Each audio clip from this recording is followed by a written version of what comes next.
Good evening and welcome back to DR Sports for what is promising to be an enthralling 1 hour 48 until the transfer window closes. Of course, it is the transfer deadline day show. Welcome. If you are enjoying the video so far, obviously give us a like. Make sure you comment as well and subscribe to DR Sports if you haven't already. Matty to my left, Rob to my right. How are we, fellas? Good, mate. Good. Probably not. Yeah, Robbie's been and had better days. I'm depressed, man. I'm depressed. Well, listen, I feel like a 2021 Newcastle fan. Yeah. Before the money arrived. Yeah, Mike Before the Ashley, money. Newcastle fan. You know, what I mean, I cannot believe that Arsenal have not made any signings. Well, you have. You have. Yeah, don't tell me. Listen, if you start telling me, No, I'm not here to wind you up, but we you haven't have made some signings. I don't class those as signings, right? Because they're not coming till the summer. You're on about trust. What was it? Austin Trusty. Sounds like a trusty from the centre-back. MLS. Colorado Rapids, which is, by the way, that team's owned by the owners. To me, Sounds fishy. I don't class that as a signing. He's coming in the summer, right? We've not made it. The signings, Aubameyang's gone to Barcelona, and we've not brought in a striker. And I felt that for Arsenal to make an assault on the top four this year, we had to get a striker in.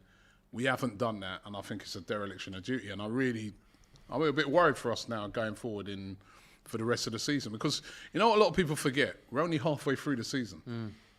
Still a long way to go. Loads of points to be had. I think you're right, Robbie. I think Arsenal have completely missed the gun here, like not getting a striker in. The worst team I feel in the transfer window has been Arsenal. 100%. You're weaker now at the end of the transfer window than you were at the beginning. Exactly, and we were in a position, and I still are in a position where we could get top four football, and that for me would be brilliant if we could do that. And we've not made every effort to try and secure that, and I just think it's, Well, listen, we were on earlier at 4 o'clock. A lot has changed since then. Is that how long it was? Yeah, it's been a while actually. A lot has changed. Let's kind of round up what has happened and what has not happened in the transfer window in the last few hours. So since we came off air on the first stream today, it looked like Aubameyang was staying put at Arsenal, and the deal was not dead, and now it's very much alive. Tell us what's happened with the Aubameyang news. Yeah, I mean, first of all, Aubameyang was seen over this morning in Barcelona. Barcelona were interested in him. There was a lot of people suggesting that he'd done a Peter Obinwingie, who, remember that time years ago? 9 years, rocked up the training ground. How long it was? 9 years ago. 9 years, He went to which training ground was it again? QPR. Training ground, trying to force a move, which he didn't get. But he was over there to negotiate with Barcelona. First of all, during the day, it was starting to look like that deal wasn't going to happen. Barcelona have been trying to get rid of Dembele. Haven't been able to get rid of him. But then, as the days worn on, they've been able to pull it off. And he's undergoing his medical and should be announced as a Barcelona player tonight. Great move for Pierre-Emerick Aubameyang. Yeah, Matty, I mean, Aubameyang failed to score in 40 of his last 54 league appearances for Arsenal as the club captain, as the main striker. In what, sorry? He's failed to score in 40 of his last 54 league appearances for Arsenal. This move will save Arsenal £15 million. What has attracted him to Barca? Because obviously it's not the same Barca as everyone knows. I mean, he's 32 years old. He's just signed for Barca on a free for a loan. It's not the way he wanted this to end, is it? Well, I think it's a fresh start for him, though, isn't it? I think time was up for Aubameyang at Arsenal, and Arsenal's time was up with Aubameyang. I think it's worked out well for Pierre. I think you'll like it over there. I think Barca have got a decent player if they can get him firing back to his best. But like Robbie was saying, it's down to Arsenal not getting a replacement, and they're the ones who are going to really lose here, not Barcelona. Barcelona are getting an elite striker, really, if they can get him back on form. So he joins Balogun, Maitland-Niles, Kolasinac, Chambers and Pablo Mari all out the door at Arsenal, which is incredible. I mean, there's 6 names there, Robbie, that a lot of them have played first-team football in the last 2 years. I can understand why a lot of players have left, because you have to remember this, like Arsenal, we're not in Europe, we're out of the FA Cup. We've only got, effectively 1 game a week from now till the end of the season, right? So there's no point in having a huge squad with lots of players that are not going to play, right? So I fully get that, but it's just, for me, they have not replaced. I think at the start of the window, everybody was sort of looking at it and saying, we could see the situation with Aubameyang. Him and the manager don't get on. He hasn't played for Arsenal since the first week in December. Yeah. Been completely frozen out of the team. And it was best for both parties that he was moved on. But that only makes sense if you bring in a replacement. Now, how long left? 1 hour, 1 hour and 45 minutes. To me, if Arsenal don't replace Pierre-Emerick Aubameyang in the next hour and 45 minutes, I think it's a shambles. Now, they could still do so, but to get a big, to me, to replace a striker like that, despite what the record you was just reeling off there, he's a top striker, right? So to replace a striker like that, you're going to have to go and get someone who's really, really good. And if a club's got a striker like that, they're going to want a replacement for him. They're not going to just let, a top striker go like that mid-season. So I just look on it and think that, it's a shambles. I think also Arsenal, we needed a midfielder. We were after Arthur from Juventus earlier on in the window as well. We didn't pursue that one through. It's a shambles. It's a shambles. So getting rid of players is fine. Trimming the wage bill, I was reading earlier on where someone said Arsenal literally trimmed nearly 600 grand off of their wage bill this January, which is great. But what have we done with it? What have we done with it? And it's no point in waiting to the summer because there is an opportunity this season, which I didn't think would exist, where we've got a chance of getting into the top four. It's between us, Manchester United, West Ham, Tottenham. But if you look at it now, we've got our firepower is, with two players, Eddie Nketiah, who hasn't been able to hit a barn door this season, and also Lacazette. And you look at the other teams, Tottenham have got Harry Kane. You know what I mean? They've got Son, who score a lot of goals. You look at Manchester United, they've got Ronaldo, they've got Cavani, Rashford. Lots of players there who can score goals. So I really do think that we've weakened it, and it's a missed opportunity for me. I'm really, really shocked at our business. If you would have told me a couple of days ago Arsenal will not get any players this transfer window, I'd say, no chance. We're definitely going to sign someone. So I'm pretty shocked by what's gone on today. Yeah, Aubameyang currently undergoing medical tests in Barcelona whilst the board is working on the final details. Speaking of another team that have been heavily involved in transfer activity in this window, it's Everton. We're going to go live to Mike from Blue Boys Network, a good mate of mine. Mike, it is Everton top there. Answer me this one. Just seen on the club website, they're already selling Lampard out banners. What's your thoughts on that? Well, we have changed managers 6 times in 6 years, mate, so why not? Now, hope you're good, AGT. Hope Robbie and yourselves, hope you're all good. Yeah, thanks for joining us. Good to be on as always, guys. Absolutely. Listen, talk to us about the business that's been done, not just today, but throughout the window, really, from Everton. Obviously, the main man going out, Dean, to Aston Villa, as you've seen him already come back and win. But talk to me about the Lampard, the Alli, Van der Beek. What are you most impressed by so far? Yeah, look, the Luca Dean one's tough for me because, we get rid of one of our most influential players and then 3 days later we sack Rafa Benitez. It was a bit pointless. Mikalenko's looked a little bit suspect while he's come in. He's obviously very young, he's 22, so you've got to give him time, but he's just a struggle in that sense. But we've done some good business. Nathan Patterson from Rangers, good young prospect. Gerrard spoke very highly of him when he was Rangers manager.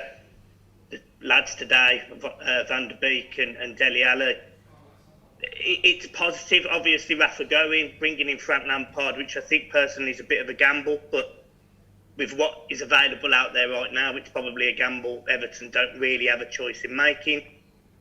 All in all, I'm happy. I think we're stronger than we was when we went into the window, but I think Luca Dean, from a creative standpoint, is a big blow. But maybe we've replaced that with Dele Alli and Van der Beek today, hopefully. Touch wood. Yeah, two midfielders out of form, really, in Alli and Van der Beek. Alli, 10 million after 20 games. That's the clause that you've agreed to. And also Van der Beek played just 380 minutes of football in the league. 2 goals, 2 assists in 50 games, which isn't, exciting. where are they going to fit into this team? Because on paper, Everton do have a decent team. It's just week in, week out, they can't seem to pull off the results. Well, this is a concern, to be honest, because I almost don't know. Our best players this season has probably been Tamari Gray and Decore, and I don't quite see the system where those two play and the other two fit in. Are we dropping with Richarlison all of a sudden? Is Damari Gray not going to get as many minutes? Are we going to play with one anchor man in midfield, bearing in mind we've conceded Lord knows how many goals this season? It is a bit of a worry. It shows the shift from Frank. Frank coming in and quite clearly he's going to be aggressive football, similar to what he did at Chelsea. But again, as usual, we'll concede goals. We know we'll concede goals. We just need to win 2-1 rather than losing 1-0 in most cases. Yeah, Robbie, any questions there for Mike? So, I'm a bit surprised actually that maybe Everton didn't go for maybe a centre back or maybe go for somebody more defensive. But I do think Van der Beek, despite some of the figures you're reading out there, I think Van der Beek's going to be a great signing. Yeah. He is a guy that scores goals, and also I think it's about you guys strengthening the squad because. I've got to whisper it quietly, but Everton are in a relegation fight. They're not far off of that relegation zone. And by bringing in a bit of quality, what you brought in there, those guys might be able to ensure that you get a few victories and move away from that area. Because Everton shouldn't be down there, should they? No, AJT's loving that, I saw that little smile on his face. I really loves that. I saw the banterous smile then. When I'm next in the studio, my God. Bring it on, mate. All jokes aside, yeah, Robbie, you're spot on. And at the minute, we are in a relegation battle. When you look at the teams below us, they're all picking up points. Norwich beat us. Our next game is Newcastle away, who've strengthened massively in this window. Everton are in a relegation battle. There's no point hiding behind it. What I'm hoping is that we've brought in a manager and we've had that little bit of squad depth, which means, in the games where we have struggled and you've seen we've only had 6 subs on the bench and we've had a lot of the younger lads in the team, hopefully we'll have a little bit more quality that when we are 1-1 or when we're 1-0 down and we need to change the game, hopefully we've got that. But as I say, and Robert, you allude, it's a bit of a gamble. It is a bit of a gamble really this season, but Everton just need to stay up, get into the summer and let Lampard do what he got to do. Make you sound like a Newcastle fan there at the end. Just make sure we stay up and get through to the summer. That's exactly how we're feeling. Obviously, it's interesting that Frank's first game in the Premier League is going to be at St James's Park. Some big debuts there for you in Van der Beek and Dele Alli. Some big debuts for Newcastle in Bruno Guimaraes and the likes of Dan Burn and Matt Target. Like you said, we've brought in 4 or 5 players in this window. If Newcastle win that game, we would close the point to you on 1 point there.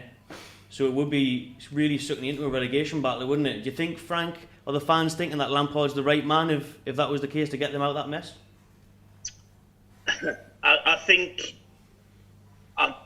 some of the fans don't necessarily think we are completely in this relegation battle, whereas I 100% do. I think Frank's winning mentality is something that Everton haven't had in a while. Managers in the past have came in and have played a style of football. You're right, it's difficult to call. It's difficult to call. I think there'll be many Everton fans that, even after this transfer window, are still worried we could go down. And you are right. If we go to Newcastle and put in a poor performance and get beat, which we're more than capable of. We went away to Norwich, who were a worse team than Newcastle, and got our arse handed to us. Anything can happen this season.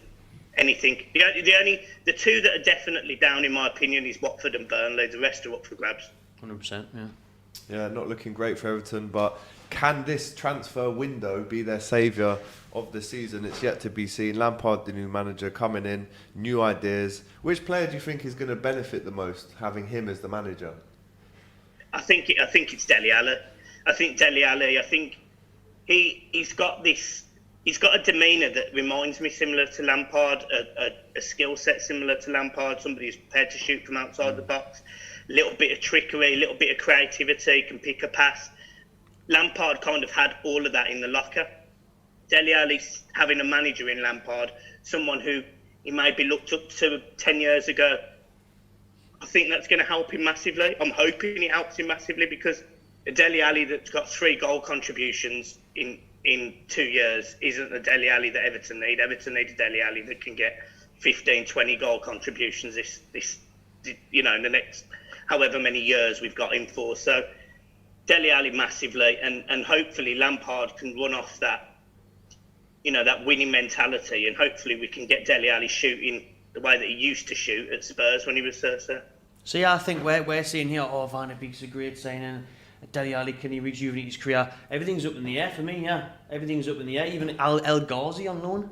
Yeah. These are players that are like Premier League rejects. That he's a signing, to be honest. Van de Beek, I think Newcastle would have done well to have got a Van de Beek. I think that's. I'm not too sure. I'm not too sure about the.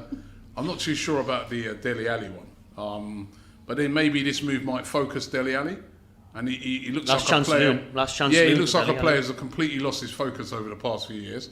But Van de Beek, I think he's quality. You can't. Bruno Guimaraes is a different player to him. He plays a bit deeper, right? Whereas Van de Beek's that kind of player. He arrives in the box late, behind the strikers. Yeah. I think he can get you goals as well. But everyone keeps on saying, Van de Beek's quality. I haven't seen it. When did he been quality? Hasn't been quality for years since he was playing for Ajax. I haven't seen him. Yeah, but that's because he's been at Man United. They weren't playing him, were they? He's got to be a reason why he's not getting played. I think that was because when he was at Manchester United, they just have too many players who play in that position. But why buy him for 40 million? Exactly, it was a complete waste of money. Surely he gets a chance in Europe or the League Cup or something. He doesn't get the game anyway. Yeah, it's one of those signings, right, where a team buys a player that they just don't need. And then they realise that. They're just like... I remember when they bought Van de Beek, it was a bit of a panic buy. It's a bit like to show the fans that, but you've got Bruno Fernandes who can play. You've got so many different players who play in that position for Manchester United. He was never going to get a shout. Then Ronaldo comes along. He just was never going to get a shout. I think that could be a great signing. Mike, just coming back to you, I know we'll probably see you in the studio at some point as well, but what is your prediction now for Everton from here on in? I think Everton will finish about 14th or 15th. I don't think we're going to massively turn it around. I don't think there's going to be a massive points overhaul. I think we're going to do enough to stay up and carry on for the rest of the season and go into next season, hopefully in a bit better form than this season. But yeah, nothing major, to be honest. I just think we stay up. That's it. If Everton did go down, Mike, do you think the owners would give Lampard a chance to bring them back up? Yeah, I think they would. I think they would. I think the difference is, I think Everton we have been in this position, but we've never been relegated. We haven't been relegated in 60 years or whatever it is. It's not a position that Everton fans are massively used to. And if we get relegated, I just don't quite know how the fans will react to that.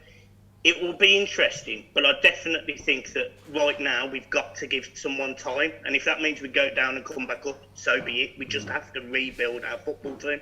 Interesting. Mike, Blue Boys Network, thank you so much for joining us. What a busy day it's been for you. We'll see you in the studio soon, I'm sure. Looking forward to that reunion, me and you, having a laugh. Yeah. See you soon, bro. Thank you very much for coming on. See you later, guys. Have a good one. See you later. See you later, mate. Right then, that was Everton. I'm sure we'll come back to them in the night or throughout the show. We're still waiting on news. Another thing that's happened since the last stream was my hero, Nathaniel the Bolton Baresi Phillips, has now gone on loan to Bournemouth until the rest of the season. I was really thinking that he could have got a Premier League move instead of down in the Championship, Robbie. I mean, let's not forget, did excellently to get Liverpool into the Champions League last season. Could have went Everton. I don't think Mike could have had that. But no, but at least he's went to a top flying Championship club, likely to get promotion in Bournemouth. Playing in a Scott Park. They've made some good moves, Bournemouth, this window. Yeah, they have, and positive moves to try and get them back up into the Premier League. So no, and he's a decent player. I think his style of defending. Old school suits the Championship. He's bit offensive. Kept a clean sheet at home to Benzema in the Champions League. Yeah, but he's like an old. Well, he wasn't just him, was it? No, it was him and Ozan Kabak. But you know what? He's an old school. Yeah, he's defender, old school. He never leaves the pitch without a bandage round his head. Yeah, so I mean, to me that suits a team in the Championship. Well, he was really wanted actually by 3 Premier League clubs. Newcastle, Leicester, and Burnley were all after him. I think he would have been a good shout for Newcastle. I'm still worried about your defence, mate. Yeah, me too. So, I mean, we've brought in. It looks like Dan Burn should be officially announced any time now from Brighton. £30 million, 6'7", absolute unit at the back. Having a season of his life as well. Right back, isn't he? Having a brilliant season. He's a centre back. Centre back, Dan Burn. He can play right back. He can play left back. Wow. Left back. Graham Potter turned him into a left back last season. That's where he was But playing, this season he stepped in for Lewis Dunk, captain of Brighton, who's been injured, and him and Webster have formed an unbelievable partnership. And I think it's a good signing for Phillips. He's a Newcastle lad. He's a local lad. He'll give his all for the shirt. He's Premier League proven. So that's a good move. But we went from being linked with Diego Carlos and Sven Botman, some fancy European defenders, some of the best going, and we end up with Dan Burn. It's a bit of an anticlimax, I suppose. It's about you lot. It's about survival. Still a decent signing. If It's he'll about do a survival. job. This is, I look at what you guys have done, and I look at this as this is stage 1. Mm-hmm. So these players are just to keep you in the Premier League. And the manager is too. Yeah? I do Yeah, think. yeah, 100%. Stage 1. Once if they secure the Premier League, I think it's worries for all teams next season because sure. even some of the players that they were looking at, Sven Botman's like one of the highest rated centre backs. League winner. And he wanted to come as well. Yeah, and 50 million turned they'll down be for able him. to get them sort of players next year. Yeah, summer. So, yeah. Interesting. But this is stage 1 for Newcastle. They're just about surviving, and if they survive, they're going to be some team next season. Absolutely. Just back on to Nat Phillips. It's a 1.5 million loan plus £250,000 if Bournemouth get promoted. So another clause that we've seen today that's interested us. Also, Aaron Ramsey has now signed for Rangers. The ex-Arsenal number 16 and then number 8, I believe it was, has signed for Rangers Great on signing. loan. We've just seen him arrive at Ibrox. We were saying maybe Ibrox could do with a bit of a facelift. It's looking a bit battered these days. I never said that you did, Rangers. No, fans. you said it on the last. It wasn't you said me, it on the right? Come last. It after wasn't him. me. I think it's a lovely stadium, Rangers fans. So do I. Lovely stadium. Here we go. It's him. Traditional. But talk to me about that one, because no one saw this at the start of the day, and we spoke about it earlier on I the cannot show. believe. I mean, Aaron that's Ramsey is a Rangers player, everyone. that is some Can saying you that. believe it? That is some saying. Again, I look at that and I think Newcastle. Yeah. Well, Wouldn't he have done a he was job? linked. Surely. He was offered at the start of the window at Newcastle Palace, wasn't he? I think he turned down Burnley. Ramsey turned down Burnley.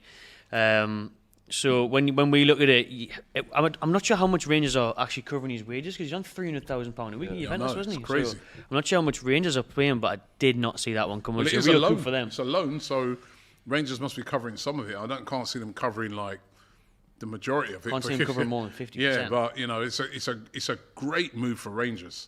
Because he's a top quality player, a very experienced player, and he'll want to get himself up to speed. Got the qualifications for the World Cup and all that. Mm-hmm. So I think that's a great move for Rangers. I'm just shocked that no Premier League team didn't come in for him because all right, we know the injury issues that he had, but he can still do a job. That's what I mean. No disrespect to Rangers, but surely Aaron Ramsey can feature in a bottom half Premier League club. It shows the fall of his career, really, doesn't it? Surely. But he is on loan from Juventus and he has signed. He's in the blue shirt. We've seen it now. Big move. Seen a big picture of it there. So that's confirmed.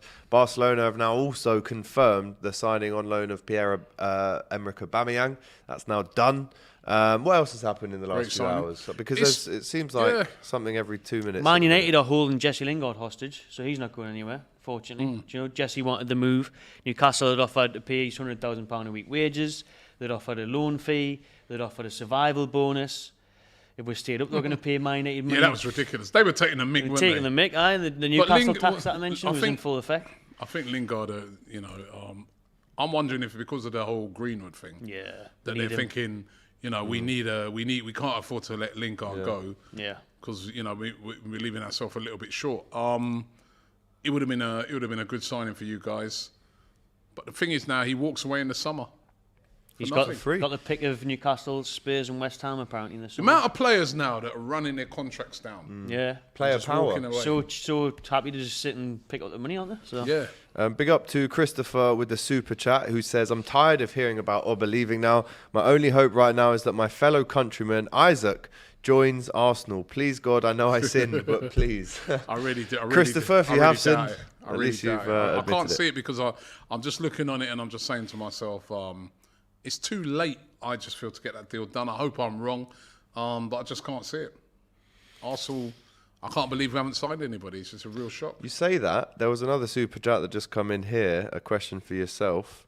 And it was, I think, about Divock Origi. Ask Robbie, big up to Rabadam for the super chat. Ask Robbie if he'd take Origi. No. You wouldn't take Origi? No, I wouldn't take Origi. Because, no disrespect to Origi, right? But to replace Pierre-Emerick Aubameyang, Arsenal need a top-grade striker. A real top-grade striker. Deal. It is a permanent deal. Yeah, it's a permanent deal. It's a permanent deal. He's taken a drop in his wages. That's how desperate he was to get away. I think I don't like really what's happened because Not a nice way to end it. it's not a nice way to end it because he came in Aubameyang. I'm still going to give him his flowers for his time at Arsenal, right? Because he came in at Arsenal. We signed him in January. He hit the ground running. He's blitzed goals. The next year, he helped us to win the FA Cup. Basically, single-handedly won us that FA Cup with his goals in the semi-final and final, right? He got back-to-back, 2 seasons where he won the Golden Boot, I mean, we know he didn't have a great season last year. I know there were some issues. And I don't think he should ever have been given the captaincy because a player like that's a free spirit. You don't make him the captain. But he done some great things for Arsenal. It didn't go well at the end. And I don't like the way it's ended and the way they just completely froze him out of the team. But you've got to give him his respect. He could have just sat around and said, right, I'm just going to collect my $350 a week. I'll sit here and you know what? You've seen players do it before. I'll wait it out. Maybe you'll get sacked before I'm seeing and I'll still be here. But he hasn't. He's taken a pay cut. And I think he's got a blinding move to Barcelona. I mean, to go to Barcelona, he's 32 now.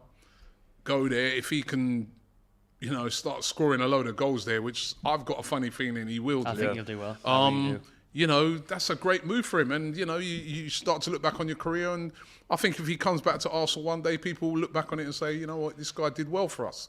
So good luck to him. But my issue is, where is the replacement? Why let him go? Why let him go without getting You someone can't else? let a player of that quality go and not replace him. And that's what we've done. Interesting. Really sad how it's finished, really, for the captain of Arsenal. Joins Barcelona, who now have an attacking lineup of Adama Traore, Emerick Aubameyang, and Ferran Torres. Ferran Torres is saying They've done some good business, Barcelona, for a team that was skinned. A team I that was got no money. skint. You know what I mean? We ain't bought no one, and they brought in those 3 players. It's amazing. Unbelievable. Still lots going on. We're also going to be speaking to Fuad very shortly about Spurs. A lot of names, even in the last few hours, have left Spurs. I think it's 5 today. Lo Celso's left. Lo Celso gone. Brian Dele Hill Alli. gone. Dele That one Alli surprised gone. me, the And Brian Hill Ndombele one. gone. Yeah, Ndombele, I mean, Ndombele battered do you know him. that Ndombele, obviously, the big rival between Arsenal and Spurs, and I've got to admit, when they first signed Ndombele, What, saying that? I was like, I didn't say it loud so any Spurs fans could hear it, but I was like, oh my God, that's a good signing, man. Oh. Well, it's their club record signing. 62 but million, wasn't it? It's amazing how that didn't work out. Yeah. They've made a few signings, Tottenham, which at the time you think to yourself, decent. But for some reason, a lot of those signings just haven't worked out, the recent signings. So, and they made a few today. But, the Ndombele one, I was a bit shocked that didn't work out. It seems like maybe, the Premier League's a lot different to a lot of other leagues. And he seemed like he was just a bit off the pace in the Premier League. But Some players just can't adapt, and some players don't adapt to yeah. even the country. Because it looked like, if you watched the Spurs documentary on Prime, he just never interested, didn't want to be there. He just didn't like it, probably homesick. Who, unsettled. Ndombele? Yeah, unsettled. I remember seeing that, Even Lo actually. Celso, he looked like before he come, again, that looked like a decent signing, but he didn't adapt either. The Premier League's it's a different animal, isn't it? It is, So- and we have a Spurs fan to talk to us about the ins and outs. It's Fuad. You've seen him on the channel all the time. We did a watch along last week. How you doing, my bro? All good, man. All good. Appreciate you having me on. Come on, bro. We had to have you on. Let's talk about the ins first at Tottenham. Rodrigo Bentancur made more tackles and interceptions combined than any other Juve player in Serie A since the start of last season with 168. Midfielder. What do you know about him, and are you excited by that in considering there's a lot of names going out today? Yeah, honestly, like a surprise signing, to be honest, because I didn't think it was a priority position signing a defensive midfielder or a box-to-box midfielder, which is the kind of profile that he is. But I have known of him at Juve, and really good player, I've always thought. A lot of kind of room to grow. I think he's very much a Conte-type player, similar type of mold to Højbjerg, but a little bit more technical, a little bit more speed on him. I just feel like he'll bring another dimension that Højbjerg doesn't really, going forward especially. But he doesn't really solve the creative solutions for me that I think that central midfield area is missing. And as you mentioned there, Dele Alli, Ndombele, Giovanni Lo Celso, pretty much all the guys who would quote unquote be the creative midfielders, although they haven't really created much amongst themselves over the last 18 months. But we haven't really seen direct replacements for them. So maybe this is Conte kind of saying, do you know what? I'm going for the workhorseman-like midfielder profile for the rest of the season. With Winks, with Højbjerg, with Skip, with Bentancur, it seems that's the kind of fit and mold he's going for. And I think Bentancur, if you look at him coming in, I immediately think he's an upgrade on the rest of the players that we've got. So definitely a positive addition. Yeah, also in Dejan Kulusevski.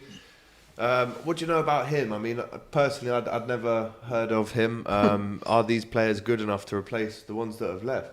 I'm so glad, because he was the one that was really exciting me personally, because I knew of him when he was at Parma initially, and really bright prospect, came through at 18, can play in multiple positions on the right, on the left as a 10.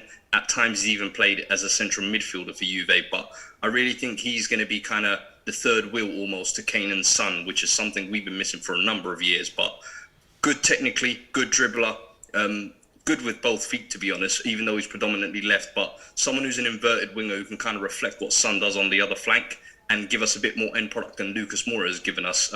Someone who I'm very excited. So the loan to option as well, I think, is a great way to kind of see how he adapts to the Premier League, how he kind of adapts to Conte's system as well, because he hasn't played much first team football at Juve.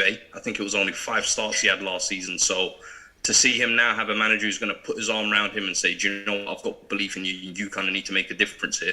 I think that'll be a new challenge for him to take on as well. So it'll be interesting to see how he adapts. Arsenal were interested in him at the start of the window as well. They were looking at him.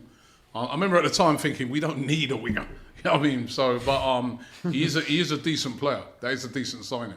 With him, I think because we didn't sign that extra creative midfielder, I think we might see him at times even playing the 10 role and not just kind of out wide on the right, because we do still have Moura. And to be honest, since Conte's come in, Moura's probably been one of his more reliable and better players. So Kulusevski will probably have to play in some central roles at some point, but his versatility is definitely an addition as well. Do you think Conte will be content with this January transfer window? I think those are two profiles that immediately you look at, they come in and they improve the first team. Now, I think he was probably wanting maybe more positions addressed, 3 to 4, possibly a centre-back, a right wing-back. I know we tried Adama Traore, and thankfully that didn't go through. But yeah, I think he would have liked more positions addressed, but I think he'll be happy with kind of the 2 players that have come in for sure. Thankfully, that didn't go through, Adama Traore. I'm saying thankfully as well, because I thought that would have been a brilliant signing. To me, I rate Traore, and you say thankfully. Are you saying that now just because you didn't get it? Because would have you have missed out on it. You missed out on Diaz. I mean, these guys. Hey, don't do this. No, it's true. Hold on. We've become the media's favourite smokescreens club. Yeah. No, but they are fit. They are second choices, aren't they? Liverpool were interested in Diaz for over 18 months. That was a deal I feel like that was going to be inevitable in the summer. The media, all of a sudden, we came out with all of a sudden, Spurs have 60 million spare at the back of the sofa to bid for Diaz. I didn't buy that for 1 second. You were after him. With Adama, though, I do think Adama, I'm sorry, but converting a winger to solve your right wing-back solution doesn't really do me any favours. And I know Conte's a great man manager. I know we've seen him do it with Victor Moses, but you can't always replicate that. Yeah, but come on, right? He knows the Premier League inside out. He's a dangerous player in the Premier League. For £20 million, I think that would have been a brilliant signing for Tottenham. Because- I was personally, I was worried about that. I was like, if they get him, that's a good signing. Well, if you get him, you're just doing more papering over the cracks, which is what we've done with Emerson, which is what we've done with Doherty, what we did with Aurier, since Kyle Walker has left, we've just been constantly trying to get these right backs who just plug the gap for a season or two. Let's find a permanent solution. And Adama, I'm sorry, as much as he is as a threat, he's similar type of player to Werner. He'll end up being more frustrating to you than giving you actually what you need, despite getting into great positions. So for me, thanks, but no thanks. I'm happy to see him go back to Barca. You surprised you sent Brian Hill out on loan again? He's only just come. Yeah, shocked to be honest. I think obviously big investment, 25 mil over the summer, a lot of hype around him saying he's a Spanish wonder kid, the next best talent coming out of Spain, and 6 months later apparently I think it's more of an issue to kind of offload the wages, I think, to just see if he can get regular first team football, because he wasn't getting even minutes off the bench, let's be honest. He was getting sporadic minutes here and there, but hopefully now we can kind of get some first team football in him, because there is no option to buy or option to extend the loan. So hopefully it's just one to kind of get him and his confidence up. You mentioned, or Robbie mentioned before, that a lot of these players that have left today, your Hills, your Ndombeles, your Lo Celsos, even your Dele Allis, they've all been signings that at the time we've all been really excited about, and we think these things are a dead cert. These players, they're going to be great, are very hyped up. Why is it at Tottenham do these transfers not work? And why are you getting rid of these players only so soon after actually bringing them in? There has to be, of course, some accountability on the players, I feel like, but we definitely haven't been structurally, from a managerial aspect, we have not been an easy place to be at over the last 2 or 3 years. Since 2019, that Champions League final, let's be honest, we've pretty much been a sinking ship. So trying to kind of progress within that midfield, whether it's Ndombele trying to find his role, Lo Celso, we've had multiple signings come in and it just hasn't worked out. But I also question kind of the recruitment and the fit of these players at the time if we needed them. Like Lo Celso, I think, was one to paper over the cracks with Eriksen, because we weren't sure if he was going to renew his deal or not, and then we just brought him in on loan. Jose fancied him after a month and said, you know what, make the deal permanent. 50 million, I didn't think Lo Celso was ever going to be worth that. Ndombele, I think, is more of a disappointment, because you can kind of see the raw talent and the raw ability. That one as well, you hope for the best because it's a loan and the fee to buy it is pretty massive, so I don't think Leon will take that up, but hopefully he can come back, I hope, next season, a rejuvenated player. But Dele Alli, it's a lost cause, I'm sorry, and we only spent 5 million from MK Don, so it's not much of a loss, to be honest. We've actually probably made double the profit, so it ain't all bad. Do you think there's any chance that Dele Alli can rediscover any sort of form that was so based on the scene a few years ago? That is the same thing I've said for the last 2 years. It will be all down to Dele Alli and what Dele Alli can get out of himself, because I feel like we've tried to put him in the best positions at left wing, behind the striker.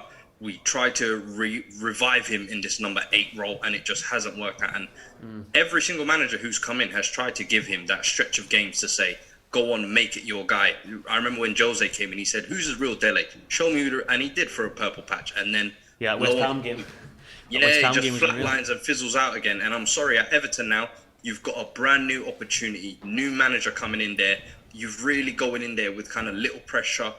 Go and take the opportunity for me. If I was him, I would see this as a fresh start and to kind of jumpstart his career again, to be honest. We just spoke to Mike from the Blue Boys Network, who confirmed that he thinks Dele Alli would be the player that benefits the most out of having Frank Lampard as their manager. Obviously, both similar goal-scoring midfielders.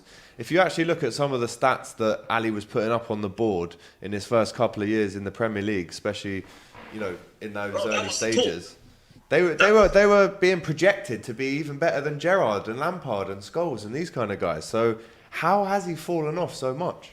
It's a mixture of injuries, loss of form, over complacency in himself. I think once he also signed a big contract, you kind of lose that little bit of motivation where you start thinking maybe you're the guy. But I really just feel like he's almost fallen out of love with the game over the last 2 years. That's how it looks like from an outsider's perspective. And I just hope he can find that back. As you said there, Lampard, I think, is one of the best managers to learn from. And I think you're seeing that even at Aston Villa, where a lot of the midfielders are signing there and they're excited just to work under Gerrard to what they can get from him. I think Van der Beek going there, another one. he's a similar type of player who reads spaces and does these third man's runs. I think him and Dele Alli will benefit massively from Lampard at Everton. What's your prediction now for the rest of the season, and try and sum up out of 10 if you can Spurs' transfer window? It's I don't know if it's improved because we've left ourselves kind of light at the same time as well, but I think it's kind of improved the starting 11 for sure, and I would expect a top 6 finish, which is what I predicted for the start of the season. I think a top 4 finish would be a massive bonus and a welcome addition, but I still don't think we've got that bit of consistency to do it at that final bottleneck moment, I think. And out of 10, the window? At 10, having got rid of so much deadwood, I think that's a positive, even though we've left ourselves a little light. I'm hoping a lot of these players do go on to leave the club and we can make some money in the summer. So I'd give it a 6.5, 7 maybe, because obviously two signings to improve the team as well. But I do think there were still massive areas for improvement in the defence, especially at right back and centre back. There you go, Fuad. Thank you so much for joining us on DR Sports, the Deadline Day transfer show. I'm sure, again, we'll see you in the studio very soon, my friend, and good luck. Appreciate it, man. Take care. All the best.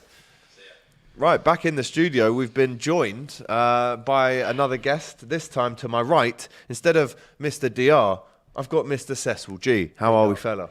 Very well, boy. I tell you what, I've been better. Better. I don't want you to ask me, please, Alex. Let me just put this request in.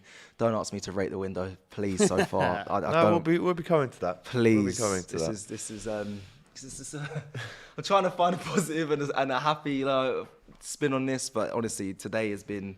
We've been here all day, waiting for a signing. Yeah. I've been to the ground. I've been back. Been scrolling Twitter, I've been on Sky, well, not been on Sky Sports, been watching Sky Sports, been watching everything, looking at all the news, all the updates. And as everyone knows, probably in the chat and watching, no signings, no incomings, a lot of outgoings. I saw Fuad there talking about he's been left light. He doesn't know what being left light feels like, trust me. Right, we've got 1 hour and 7 minutes. Something could still happen, my bro. But listen, there has been a development in the story that we spoke about earlier on in the day, and that was Fabio Carvalho. Apparently, the deal is now agreed. Liverpool are very close to signing the Portuguese star, Fabio Carvalho. A race against time for medical and personal terms, but it should go through now. Liverpool fans in the chat right now, how do you feel? That's 2 big signings for the present and for the future, really, in the last 2 days. We knew that we had 6 months, really, until he could go for free, but we've pinched him before anyone else could. Apparently, he's always wanted to play for Liverpool. How do you react to that one, Matty? It's a big deal for Liverpool, this. It's a big steal for Liverpool. I'll tell you that, if it's believed of what it was earlier. What was it, 5 million? 5 million, yeah. He's a real talent, that Fabio Carvalho. He really is. I think Fulham will be desperate to get him back, surely, for the remainder of the season, so we can try and get them up and promoted. But you've got a talent in your hand there to bargain. Yeah, it goes back to Fulham on loan for the rest of the season. Does this now mean the end for the players around the attacking 3 that don't really play? I'm talking about the Origis, the Minaminos. I mean, this won't really force them out right now before the window's shut. But look, as we can see, the agreement's in place for a total of around 10 million. I do apologise. It's 10 million Still euros. Euros. So it's about 7.5. 7.5 mil after 2-hour meeting tonight. The 5-year deal is ready for Carvalho. Time to prepare the paperwork and sign before midnight. Then here we go, says Fabrizio Romano, friend of the channel. How does it feel? How does it feel to have just a signing? How's it feel in January? It's really good. Yeah, it does. It feels amazing, actually. Oh yeah, great. Do you know what? It feels great. Oh my God, but listen, it's going to happen. It does seem like a steal. We've seen Carvalho rip it up for Fulham in the Championship this season, a team flying high, setting up a lot of goals for Mitrovic, to be honest with you. Yeah, 30 goals already, Mitrovic. 30 goals. And I guarantee he's given a few assists there. Yeah. Big news that for Liverpool. Fabio Carvalho signs, goes back to Fulham for 6 months, and then joins the Reds in a 5-year deal. And I guarantee he's going to be a big part of Liverpool's future. I'm really excited about that, as well as the Luis Diaz news. It's a good time to be a Liverpool fan. We've just seen, in other news, Aaron Ramsey signed for Rangers. You've just seen him hold up the blue scarf, wearing the blue shirt. How do you feel about that as an ex-Arsenal player? I mean, they just released a video as well. You can go check that out. They've just done his signing on video. Big production. Him there, and he says, "I'm Ramsey. Happy to be here," and all that. It's just, how do I feel? I'm not too fussed. Obviously, it was linked with a move to Burnley as well. I think both those clubs, Rangers and Burnley, for Ramsey. Not massive moves for me. They're not exciting. I mean, he might be just going there maybe to, I don't know, get a bit of success over in Scotland. But I don't know. For me, Ramsey, fair play to him. He's still in the game. I think but even both teams, Rangers and Burnley, I thought he could have maybe could have got a better move somewhere else. He's a good player at the end of the day. But fair play to him. He's still in the game, and fair play. Good luck to him. Good luck to him as an ex-Arsenal player. Big up to everyone getting involved in the comments. This is where it could get a bit techie for yourself as an Arsenal fan today, because a lot of them are pretty trollish. Josh Ann says, seems like Arsenal are in the mud. Arsenal transfer business has been dreadful, says Tommy. Isaac Medical, says Eugene, which I don't think is going to happen, to be honest. I think he's trolling himself.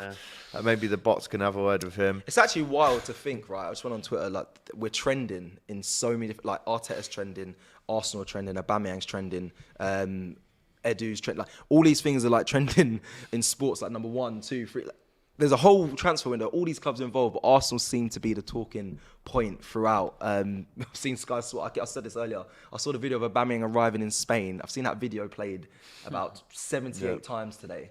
Like, it's just it's ridiculous, and we haven't even signed anyone. It's just outgoings.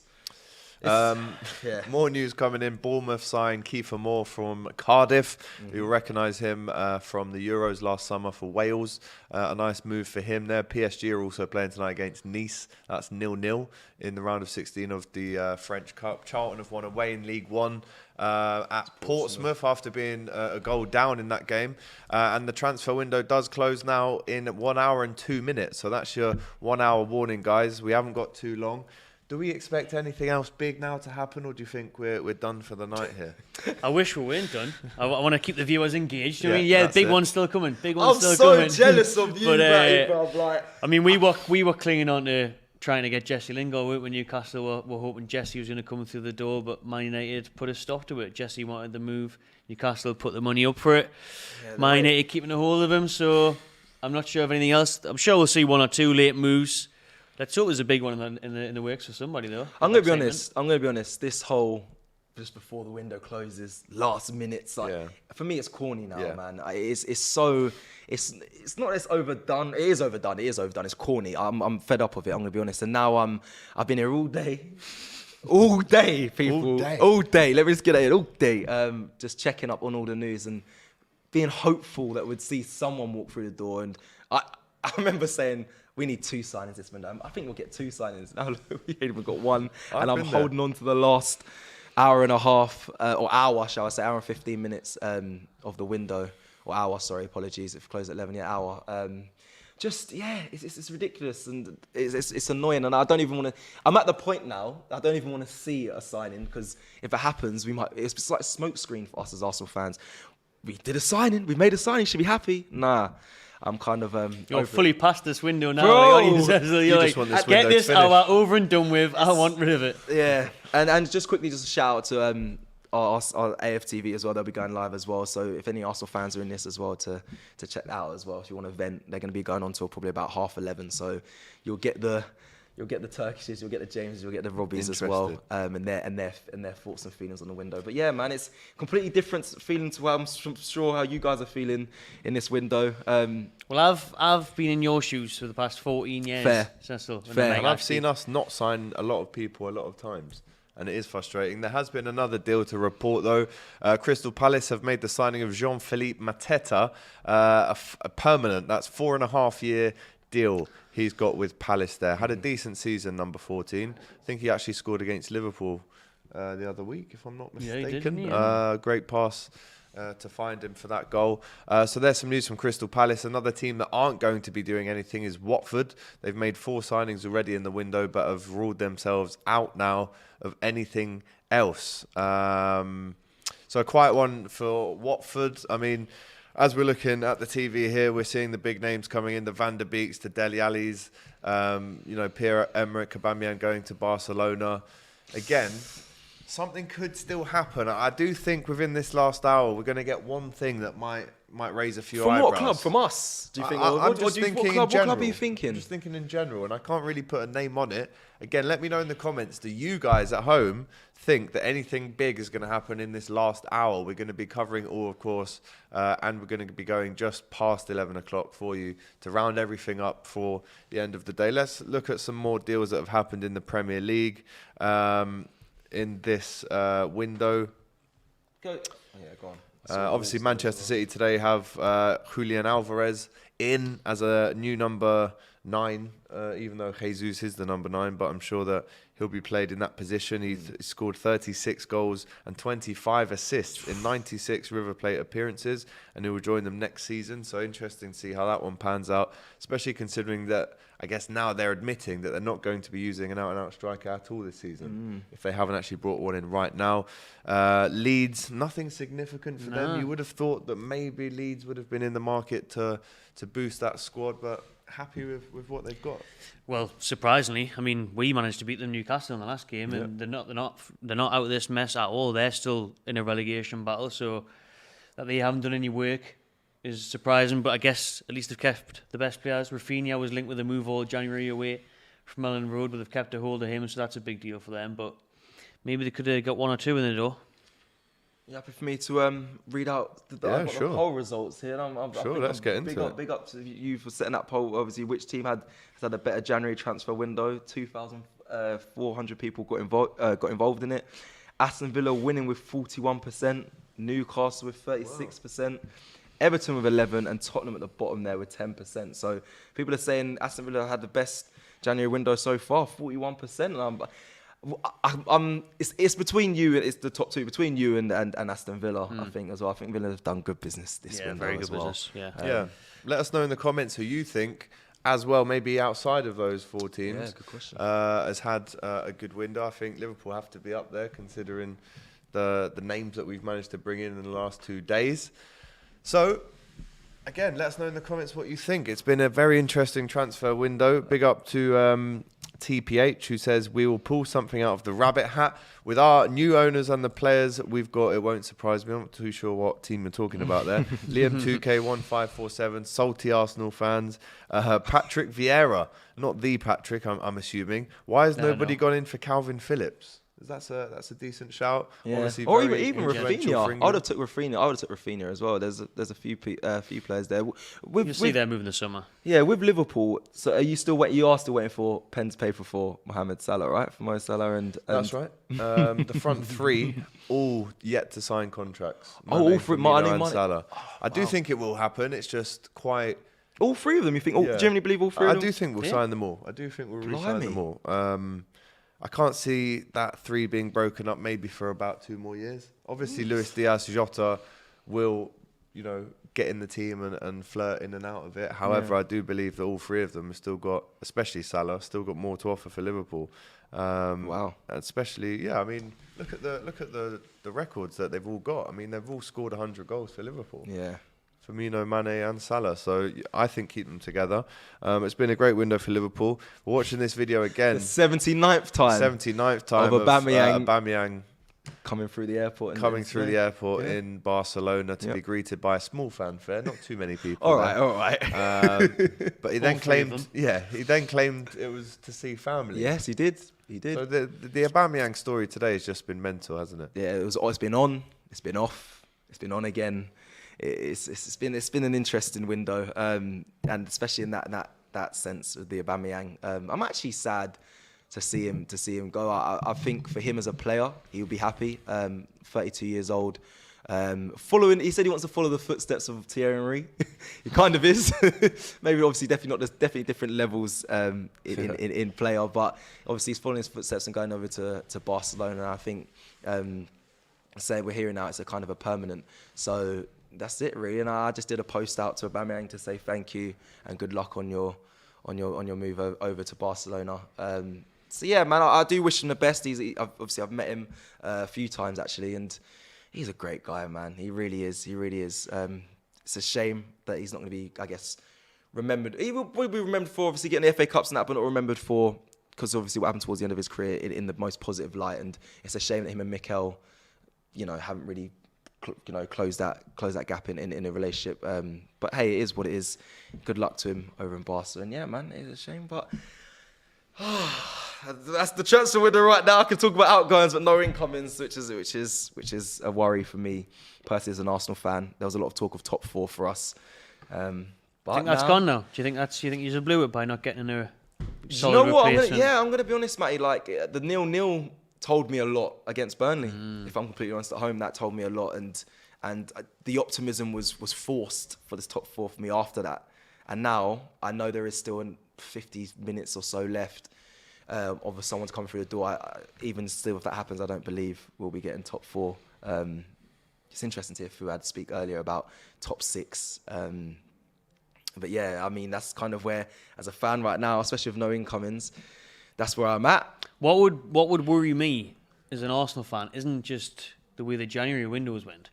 It's the fact of what's happening in the summer. Yeah. There's a huge rebuild going on there because you've got Lacazette out of contract. You've Yep. got Nketiah, Nketiah out of contract. Obviously, you've let Oba go. You've let a few others go. So it's going to be 4 or 5 signings at least in the summer, you would have thought, isn't it? Yeah, exactly that. And we're not seeing, like we saw the Kroenkes release a lot of funds in the last window, but now this window we haven't seen it. And then again, if we're going to put ourselves back in a position where we have to make a load of signings in summer, that's a worry. And also a worry of the other clubs stepping up. Yeah. That's Saudi money, baby. Let's go. This is what I'm saying. Like, we just steal first. Like. if you guys stay up, like we're regressing so much and so fast. It's a fear for me. I'm going to be honest. It's going to be honest. There's even clubs like Aston Villa, Everton, throwing money at signings and progressing and moving forward. It's a worry. But yeah, hey, on a positive note, there isn't a positive note. A positive note is that the window closes in less than an hour. So that's all right for you. So yeah, I can end my day. But yeah. Bed.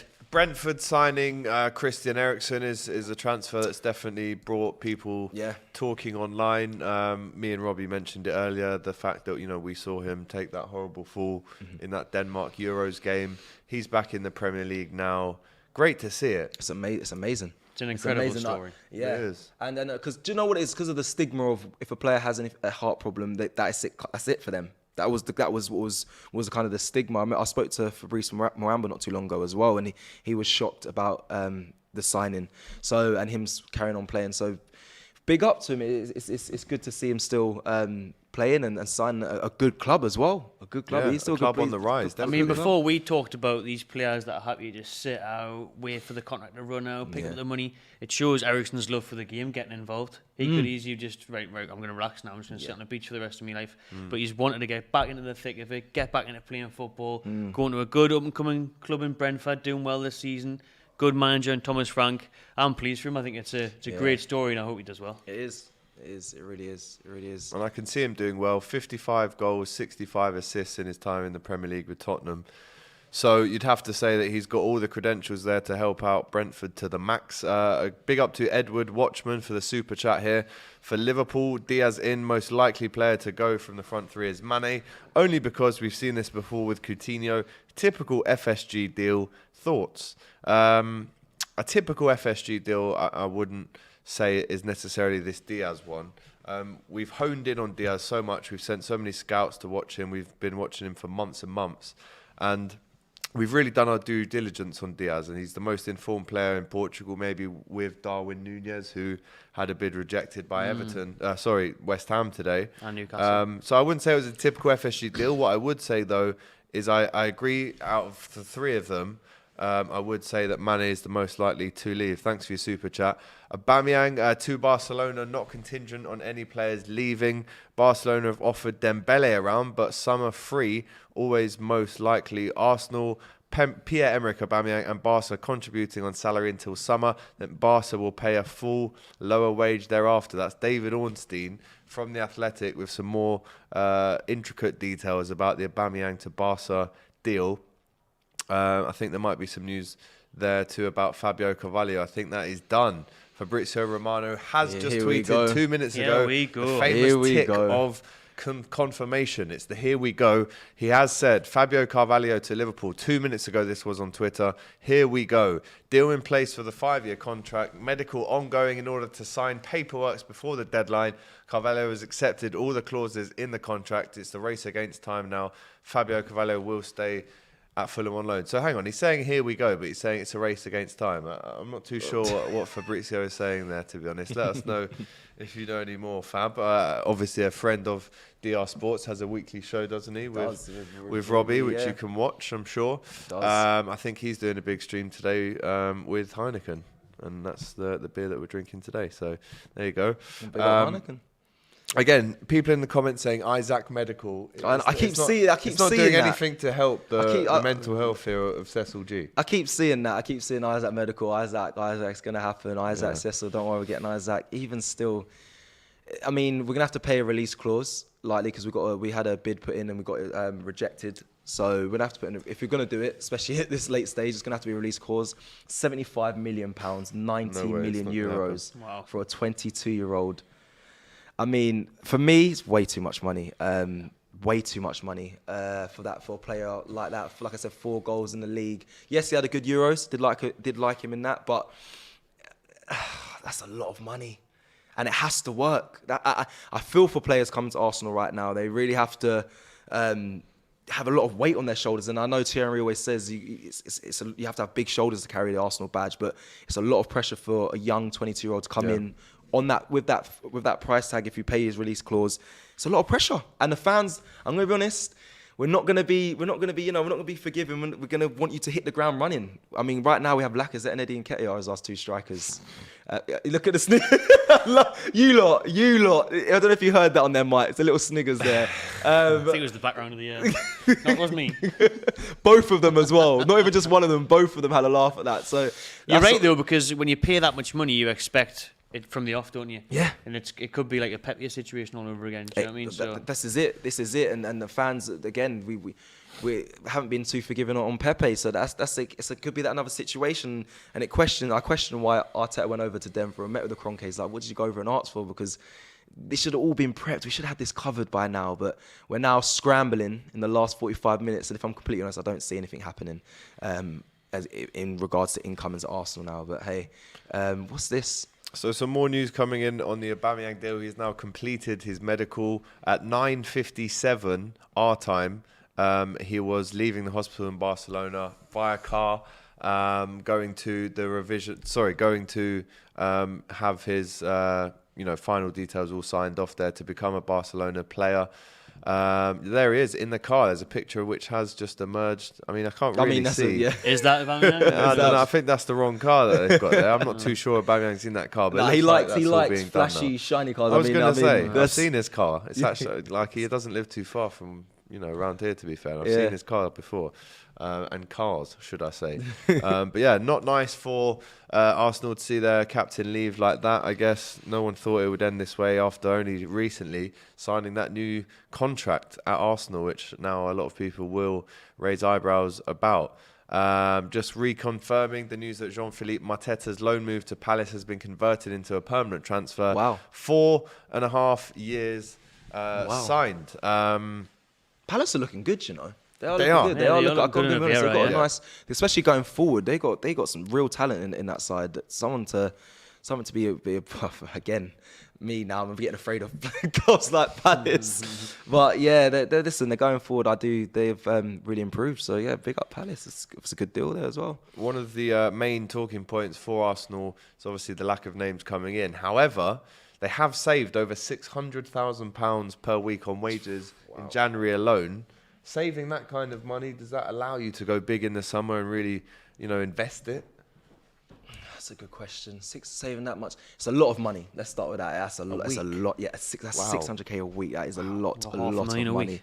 I mean, I get you're right. I mean, that puts money, I guess, into summer. I think Arteta going over to Denver and meeting with the Kroenkes and saying, "Listen, I'm going to need some signings," and him being like, "Well, what's happened with Aubameyang?" And then Arteta probably being like, well, I fell out with him. Probably didn't really rub the Kroenkes up the right way. The Pepe kind of not being the player that we all expected also. And that was a £72 million sign. And I think that saving of those wages, does release a lot of money for, I guess, what you're right there. I think for summer, and it's going to need to, boys. We're going to need to make a lot of signings, so it's going to need to be released in summer, and we're going to have to put that money into good stead for going forward instead of doing bad business. There's a lot of pressure on the people in charge of that at Arsenal. But yeah, man.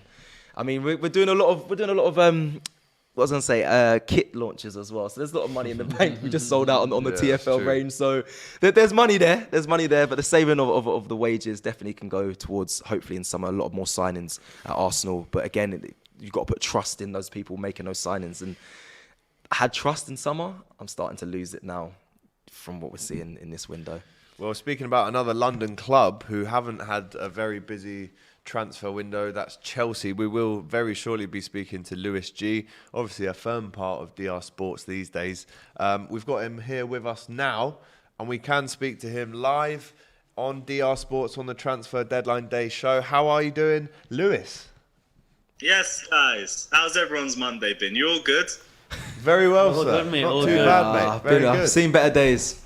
Gotta be honest. Yeah, it's a bit peak for you, Cecil. It's a bit of a shame, but I'd feel better for you if it weren't on the footballing side and everything, but it's a shame. But how's you guys' day been? Because I can't lie, I have not even been focused on deadline day. I knew my club weren't going to make any movement. They have, yet again, I won't say disappointed me, but it's been a frustrating window where we should have made a lot more movements in terms of left wing back, centre mid, but we never did it. Never even looked like we were going to go for a player at any point. That's why I haven't even bothered looking at the transfers today, because I knew there was going to be nothing involving my team, so I haven't been bothered. How's you guys' day been? What's that medal on the wall, bruv? What, you just got one nail and medal on the wall? What medal is that? That's the first Champions League trophy. This is the second one. I just didn't get a medal for the second one, but it's cool. Yeah, we've got a couple of This balloons guy. for you here, I think, in the studio too, that you like I'll to come collect them next sit time. next We'll to see him, you yeah. for the Carabao Cup final anyway. Yeah, I'm sure And we will. another trophy Right, on listen, top. Chelsea, in terms of ins, the only activity there is Kennedy. He's been recalled from his loan from Flamengo as a left-back cover. Nothing going out of any significance. How worried are you, by business done by other clubs around you, like Spurs, like Everton? I mean, Everton are quite far down in the table, but you've seen the type of players that they're bringing into the club. Are you not maybe looking around going, we should have done something here? Yeah, but that's the only thing that worries me. It's more what we haven't done as opposed to everybody else. Like, I get Everton have made very good reinforcements, and in spite of how it ended with Chelsea, I still rate Frank Lampard as a manager. It's just he wasn't fit for the job when it got to a certain point with us. He took Chelsea as far as he could go, and that's it, really. I don't think anyone needs to be disrespectful about it. So Everton have done business, but like you said, they're too far away to actually do anything. Spurs, they've made some business, but you still need to see the players mesh well together. I still don't think Spurs have a squad good enough to make the top four, so that's not really my concern. My concern is the lack of move that we've made, because if we pull ourselves into a top four race, it's going to be because of our own mistakes, and we haven't improved anywhere. We brought Kennedy back in, and Kennedy was meant to be going back out on loan. But because we haven't brought in another left wing back, we're probably going to have to utilise him, and he wasn't a first choice option for us. The same thing with the centre midfields as well. We've been struggling with injuries there throughout the season. We haven't improved there either. There's been areas of the pitch that we've had to improve on. We haven't even sorted out the contract extensions for the likes of Rudiger and Christensen. So we've just put ourselves in a bit more of a frustrating situation. It's not the end of the world or anything, but all the problems that were there before are just going to remain, which is the only frustrating part of it. Lewis, where did Chelsea need to strengthen for you? Just quickly, is there an area that Chelsea you think they could have strengthened in this January window? For me, it would have been either in the middle or the left wing back for certain, because Chilwell's out for the rest of the season and we haven't really found the proper replacement. The best that we found has been Malang Sarr at left back, but we haven't tried him at left wing back, and we're only playing a back four because we've had injuries in the centre back region, so we've had to go back to a back four as opposed to playing three centre backs. So that's not going to be anything we play long term. We're going to mainly stick to playing a back five, which means now we're going to be seeing Alonso play for the most of the season, and we've seen him struggle the past few months since Ben Chilwell's been injured, and I think our build-up play is still going to struggle there. I would have liked to see us bring a forward in, but you don't bring in anyone decent. Well, you rarely bring anyone decent in January, so I wasn't going to be too fussed if we didn't get anyone in at this period in the window. Even though we need it, it's not really that deep if we don't get it because Another it's very striker, unlikely. Lewis. Blimey, you Chelsea fans. Another one to flop. Jeez, Louise, how many have you gone Go through? on. Someone play a violin in the background. Oh Let's hear my, this. you Let's- greedy. That's Chelsea for you. No, Chelsea, never enough. Go on, feed me all the salt, man. It's cool. But we've already spoken numerous times about the scouting network at Chelsea, and I'll be real, we spend the money on players, but I don't think we spend smartly, and that's been our problem over the last few years. You could say that might be better that we haven't gone out and rushed for any signings, but signings were still there and it needs to be made. I don't mind us not really getting a forward in because I never really expected it. I thought we needed to get a left wing back in, and we were just very lazy in that department, and that's the only frustrating part for me. Other than that, I never really expected too much from this window. That's why I haven't really been too focused on it. And before I ask the next big question, Lewis, you mentioned left wing back. We mentioned Kennedy is the only in for Chelsea. We had him on loan at Newcastle. He had an unbelievable first season at Newcastle, and he had a horrendous second season. I'm not sure how he's got on since he's been on loan. He's been hovering around Chelsea for years now. Any chance he'll get any game time? I mean, if the only option is Alonso, like, we're going to be forced to use him in certain games. And I haven't really seen enough from him in the last year or so to even make a clear judgment. I know that he's come back because he hasn't had a lot of game time at the Brazilian club that he was at before, which already doesn't look like a good sign. But it's either him or Alonso, really. And Tuchel's a miracle worker. I've seen him pull good games out of average players before. And who's to say he could get something out of Kennedy too? But it's one of those where I'm going to have to see it first. I really don't know what to expect from him, but I think Alonso's struggled in that position over the last 2 months. So if Kennedy is going to get a run out, I'm going to give him the support throughout that. I just don't know whether to fully invest in believing in him or not. I have to see it first because we haven't really seen anything consistent of him in a Chelsea shirt. We've seen flashes of it in 15-16 when he was a very young prospect, but that was 5-6 years ago. And now there's been a massive difference in his game since then. So I need to see how it comes back into England. But we have to wait and see, innit? Yeah, Super exactly. chat coming in here from Sid and Sheila, who says, what makes people think Lampard is a good manager? Failed at Derby and Chelsea, worst manager in the league. Did he fail at Chelsea? I don't think he failed at Chelsea. He was a transitional manager. Let's be real about it. He came in with a team with a massive transfer ban, one of the worst attacks I've seen at this club. And yeah, our defensive record stunk, and like he could never really fix up our defense for us, whatever. He still took a Chelsea side that no one thought was going to make a top 4 side, and he turned it into a top 4 team. That's all that we needed from him. We gave him extra time since then. Clearly, it didn't work out. We didn't have it in him to take us to a team that could potentially contend for the biggest trophies in Europe. But he was never really meant to do that. He just got himself more favour because he got us into the top 4, and that's a big enough achievement for someone of his experience anyway. So I don't think he's a failure. I don't think he's one of the worst managers in the league. He's a developing manager. He's just growing into his role right now. Like, he's taken the time out to study and analyse football again. He's come back into an Everton side that, to be honest, needs a lot of help, and it's going to be a big job from him to get them back into the position that they used to be like 10, 15 years ago. But he's definitely capable of it, and he definitely has the potential to fit those boots too. You just have to give him the players that he wants. I'll give Lampard credit. He has a very good talent ID. It's just he struggles with a defensive system. Once he can shore that up, there's no reason to say he couldn't take Everton back into the European positions. No reason not to believe that. Now, we're just getting news now, Lewis, that Mason Burstow to Chelsea for a substantial fee is confirmed by Chelsea's manager. Charlton's manager. Yeah, Charlton's manager confirms that the 18-year-old will be loaned back to Charlton for the remainder of the season. We understand Chelsea acted now amid competition from unnamed Premier League clubs. So obviously, one for the future there for Chelsea? I guess so. I know we're really good when it comes to scouting academy players, so if we brought him in, then there has to be some potential there. I ain't even going to try to pretend that I know anything about this player. I'll be completely honest with you guys. But we have good talent ID. I can give him credit for that. So if we brought him in, let's see what he's doing in 3 years. I wish him all the best. Welcome to the European champions and all that. But yeah, I can't really tell you too much on it. Yeah, not been a hugely busy window for Chelsea. How would you rate everyone else's window? Who do you think has done the best business?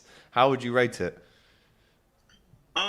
Well, for the best clubs, it's probably Tottenham have come in a little bit towards the end, but I think they still need a lot of work to do in terms of their overall squad. So I'm not really thinking too much about them on this. It's Newcastle or Everton for me. Newcastle needed improvements, which was, to be honest, it was very vague on that point because you've got massive funds for basically a relegation threatened team. So whatever players you bring in are probably going to be improvements anyway. But you've brought great improvements, not just for a relegation battle, but for a potential push into the European spots. So you got to give Newcastle the benefit of the doubt on that one. Everton as well, for me, they've done really good towards the end of the window, but I don't really know where they can go in terms of where they already are. Newcastle are fighting to stay out of the Premier League, and I think they've got the players in to completely pull themselves out of the relegation dogfight. Everton are only there because of their poor form, but in terms of the squad, they shouldn't be going down anyway. So I don't really see them going down now that they've got Frank Lampard in the job. So I don't really think it's a massive push from them. I just think it's them stabilising themselves. Newcastle, though, I think they're in a very good position after this window, so I have to say them. Another super chat, again from Sid and Sheila, who says, the only reason they came fourth was because Brendan bottled it. A blind man can see Mount and James has talent. Had Pulisic and Kovacic given to him, same team won the Champions League. I mean, he does put a very good point in that. You can't really speak on Brendan Rodgers. I have to give him credit for that. That was a very good super chat. But I expected a lot less from Frank Lampard, even without top four. Like, if you asked me where Chelsea were going to finish at the start of that season, I would have said if we got sixth place, I would have been happy with what we got in terms of the squad. So he's still massively overachieved for me. Even if you want to say, yeah, Brendan bottled it. Yeah, Brendan did bottle it. Let's be real about it. Frank Lampard still did really good with that Chelsea squad. It's only towards the last month or two where things really started to take a turn for the worse. But again, it's a lack of experience. But fair play. It was a good super chat. I'll give him credit for that. Yeah, you have to give it respect when it is a super chat. Who do you think's been the best signing, if you were to pick one standout name, Lewis, for us so far in this? I mean, listen, we've got 31 minutes, 52 seconds to go. But who do you think's been the best so far? I have to say so far because it's not over yet. Bruno Guimaraes is a very good one for Newcastle United. Yes, but that's one for the future. The same thing with you guys with Luis Diaz. That's a very good signing from you guys. I'm glad you took him from Tottenham too. Not too sure. We're talking about the Premier League, right? Not just overall. I mean, we'll do Premier League and overall. Why not? There's been some big names in Europe moving. To be honest, overall, I'm not even too sure about. But in terms of right now, it's either I want to put in Van der Beek as well as a good example because he's going to shine at the Everton team. I'm sure of it. I will say Bruno Guimaraes though, only because the potential of how far he can take Newcastle as well. Like Liverpool are already there. I feel like that's going to be an improvement for either one of Mane or Salah if they leave over the summer for you guys. So yeah, I'll go Bruno Guimaraes. Excellent shout, Lewis. Excellent shout. Knows his stuff, does Lewis, doesn't he? He does know his stuff. That's why he's on DR Sports. Listen, thank you so much for coming on. We really appreciate your time, bro. We're going to see you, of course, back on DR Spoots. Spoots? What's that? It's been a long day. I've done 4 shows today. It's been a long one. It's not Spoots, it's Sports. So, Lewis, we will see you very soon back on the channel. It's been a pleasure, mate. Take care. Take care, guys. Love it easy, mate. Big up. Up the Chelsea. All right, mate. No need for that. Up the mags. Up the mags, up the Reds, if anything. Right, 30 minutes until this transfer window shuts. What a month it's been in terms of names going in and out. Aston Villa confirming that they've turned down 3 bids for Douglas Luiz in the last week of the January transfer window, the most recent one on deadline day. So there was a bid that went in today, a cheeky one. Aston Villa want to secure the 23-year-old Brazil midfielder to a new contract in next year. I didn't even know this. Man City have a buyback clause on Douglas Luiz, do they? Or did they have him before Aston Villa did? That's news to me. That is Interesting. really news to me. They need to take that. They need to take that option real quick. To be honest, they need to get involved with that. But everyone seemed to be interested in Douglas Luiz this past week or so, didn't they? So Aston Villa have done well to keep a hold of him. Absolutely. No, Douglas Luiz a talent. Likes a yellow card. Does. When they were talking about maybe him going to Arsenal, I was thinking, well, that's 2 midfielders there that are going to get booked every week. Zanet and Douglas. Douglas Luiz and Xhaka. Let's talk about Newcastle then. Matty Target signing for Newcastle today on loan from Aston Villa. What do you make of that one there? That's probably the least satisfactory one out of them all, to be honest. The most underwhelming one. But then again, you know, he was quality for Villa when Jack Grealish and him were playing the left side. You know, I was speaking to Villa fans. Villa fans really rated him that season when him and Jack Grealish were linking up well. I suppose, again, we're at the point now where we're signing players to stay in the league. Like what Robbie alluded to at the start of the show, this is stage one. Sign Matt Target, sign the likes of Dan Burn, Premier League proven players, make sure you stay in the league. Stay in the league first and foremost. He's only a loan. If he impresses, give him a 2-year deal, whatever, 3-year deal. Get him for 6 months, does a job, slots into the team, still probably improves on what we've got, which isn't a hard feat. And you can try and get some points on the board for, competition at left back. Jack Burton says Matty is worrying about Chris Wood. What is the type of what are your ambitions for Chris Wood when seeing him coming into the club for, let's face it, an inflated fee? Well, again, I think that's why Newcastle tax. We ended up struggling for signings, because when people seen that we spent 25 million on Chris Wood, everyone was thinking, well, if you pay that much for him, how much are you going to pay for who you're after from us? When we're trying to get Jesse and stuff, people upped and upped and upped, because they knew you had money if you're spending 25 million on Chris Wood. Now, Chris Wood, he is actually up there with some of the best records in the Premier League the last few years. He's only one of the 4 strikers to score double figures the last 4 years in a row. Wow. Chris Wood, he's up there with Aubameyang, Salah, Jamie Vardy in terms of hitting double figures in the last few years in the Premier League. He's a threat up front. We all know he's a unit. He's a handful. Defenders won't want to face him. He's great in the air, wins all the aerial duels. But it's a game where we're linked with the likes of Duvan Zapata and Patrick Schick, who obviously had a great Euros, and then Darwin Núñez, who West Ham had a bid turned down for today. I think he'll be good when Wilson comes back, when he's got someone to link up with, when he's got runners off him. But again, the best thing about signing Chris Wood was weakening a relegation rival, taking away Burnley's talisman, taking away Burnley's number 9. And I think that was a big part of it. We thought, right, we can kind of hope Burnley take up one of the bottom 3 spots now, and that gives us the space to get out of it. With some names coming in today, what would you say right now then is Newcastle's strongest 11? Strongest 11? Yeah. What, from the back? From the back to top. From the back. Still got half an hour. From the back, Martin Dubravka in goal. Kieran Trippier, who's outstanding, by the way, still got it at right back. Do you know what I mean? Great signing for 12 million as well. 12 million for Trippier. England international compared to La Liga's team of the year last year. Yeah. For the mattress makers. Clever. Lost culture near us. Yeah. And then Fabian Shaw or Jamal Lascelles at the back with Dan Burn. If that one gets over the line. Dan Burn had his medical this morning. We're still waiting an official announcement on that from Brighton.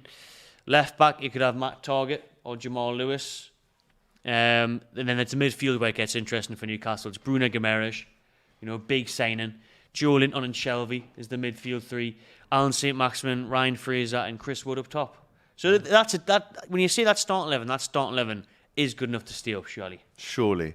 Really so interested to see what Bruno Guimaraes is saying in the Premier League. There's been so much hype about him. Obviously, Arsenal linked with him too. Another team that have had an interesting transfer window, maybe a few hits, is West Ham. We will have West Ham fan Jason coming on very soon, and we're going to be talking to him about the Hammers transfer window. Actually, he was with a couple of West Ham fans last night, and we were talking about the Darwin Núñez potential deal. They've missed out on him, so it'd be interesting to think what Jason thinks of that. Some funny comments coming in. Menace Society, is that a beard or a chin strap? To be honest, I don't know quite. That could be me or you, to be honest. So I'm not too sure. Yeah. Let us know. Top Gearsy says Newcastle should go for Phil Jones. He's a Premier League winner and could do bits for them.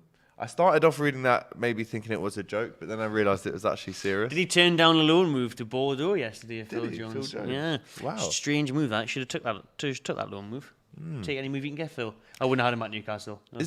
Could you maybe give me 2 or 3 names that you haven't got, but you really would have liked to have come in this Jesse window? Lingard, the first one. Right. And Jesse was not going anywhere now. Jesse's obviously been held hostage by Man United. Free Jesse. Do you know what I mean? He wanted the move. Newcastle put up the money for him. They wouldn't let him go, which is a shame because I think Lingard, who'd been at the club for so long, 20-odd years at Man United, wanted that move, wanted first-team football. He said he was excited by the prospect of Newcastle. He took on talking to Kieran Trippier that the project was exciting him. Didn't get Jesse done. Another big one is Sven Botman and or Diego Carlos. Do you know what I mean? Those are 2 quality centre-backs that Newcastle wanted to get. Again, the Newcastle tax was in full effect. You know, Sevilla and Lille turning down over 50 million euros for both of those centre-backs. Absolutely mental. And then you look again, we had bids rejected for Darwin Núñez like West Ham did, and Zapata and many others. Hugo Ekitike didn't happen last minute. Very interesting. Right, let's see if... Oh, no, we're not going to get Jason on just yet. We're still warming up for that one, but we will be speaking about West Ham very soon on DR Sports. Again, if you're liking the show, remember, give us a like. Make sure that you're commenting with your thoughts on this January transfer window and subscribe to DR Sports if you haven't already. Big up to Earth Extremities saying it's great seeing AGT and Matty on DR Sports. We've obviously done a few streams now on DR Sports together, which is great. Hopefully a lot more to come.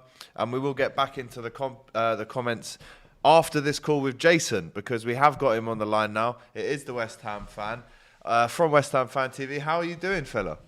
Not yet, sound. We'll come back. We will come back very shortly to Jason. Just having a couple of audio issues, which I guarantee will be ironed out very shortly. Let's get back into the comments then. The main add-on, Loftus-Cheek would have been good at Newcastle. I heard Loftus-Cheek was kind of a last-minute solution to Lingard falling through. They were looking at Loftus-Cheek. They were looking at Ross Barkley. Wow. I would have took either of those, take a pin on those. Obviously, Ali ended up going to Everton. I would have definitely loved a bit of Ruben Loftus-Cheek, to be honest with you. We needed someone. The windows, it's been a very good window for Newcastle, but we still haven't got that bit of flair up front that we wanted, obviously, with Lingard and with Hugo Ekitike. And I think Loftus-Cheek or Ross Barkley gets someone in. Todd Cantwell was another one linked from Norwich who kind of get a game at the minute for them, fell out of favour a bit. So yeah, there was work still to be done. The clock ran out, I think, for Newcastle. Sid Sheila, who's been getting involved in the comments with us tonight, says Bruno will have a lot to do at Newcastle. Can't believe Arsenal or Spurs did not move for him. Is this a deal where maybe money has spoken? I think so, with Bruno Gomes. Yeah. Yeah, I mean, Arsenal were all over him, weren't they? Arsenal were tracking him for years, apparently. I think what you see with Guimaraes and what you see with a lot of Brazilians, because they come from such poverty, like the favelas, they do go for money. They do go for money, and fair play to them. They're thinking about the long term. You look at Oscar leaving Chelsea in his prime to go to China for money. You look at Hulk, never playing in the top 5 leagues in Europe, but still being sold for over 100 mil across his whole career. Just for money. So obviously money plays a huge part, and every single transfer fee is around that now. People are looking at their futures and their careers and their families. So I think Bruno Guimaraes did that, but he's obviously excited by the project as well, because if Newcastle do stay up in the next 2-3 years, it's a very exciting place to be. I think there's some fireworks going on where we're filming. Maybe it's Arsenal fans celebrating the signing of someone that we quite aren't aware of yet. Yeah. Who knows? I think it's Chinese New Year, probably, actually. Oh, it could be that. It could well be that. Let us know if you know why there is the older fireworks going on outside. Do we have audio? We still don't have audio with Jason, the West Ham fan. Again, let's get back into the comments. Big up to NK Talks Media, who says, brilliant show. We've tried hard to make it a fun, entertaining show. We've had Robbie on, we've got Cecil too, bringing in all these great fans, amazing fan reactions to all these signings. No one's really doing it like DR Sports on transfer deadline. Can't do it like DR Sports, can they? They can't. Best in the game, mate. Best in the game. So, you've asked me loads of questions, EGT. Go on, ask me some. Where's the questions for you? Go on, I'm ready. So, who do you think's had the best transfer window? I'd have to say you, mate. Thank you. I'd have to say Newcastle, but time will tell. All of this could be in vain if you know what happens. Well, I was speaking to you earlier, and you still think Newcastle are going to go down, don't you, despite the signings? Well, listen, maybe that was slightly to wind you up. Do I actually think, and it's definitely worked. Look, it's more to wind you up. The team that you've just listed out there, that 1 to 11, that is a team that simply cannot be relegated. Yeah. It can't be. If that team goes down, I don't know what happens to Newcastle. Do you still get the same level of players in? I mean, does it kind of set back the project by a few years? Yeah, I mean, it's just another rebuild, isn't it? Then you've got to prepare for the Championship, then you've got to prepare to come back in the Premier League. I mean, with Newcastle, the interesting thing is that nobody's got relegation clauses. I would have thought Bruno Guimaraes would have been like, well, I'm not doing Championship, I'm not doing Luton away. You know, I want away. out. I want out if we go down, but not a single player Newcastle have signed have got a relegation clause. Not Kieran Trippier, not Bruno Gomes. Big name players there. Be playing the Championship next season, big chance. And there's our new guest who puts in there. Here he is, the troll in real life. Yeah, there he is. You know, all about the money. apparently. Newcastle are making it rain. Arsenal aren't. No. Sadly. Hey, Newcastle are dry treating the out here. Premier League like they're in a strip club. They're just...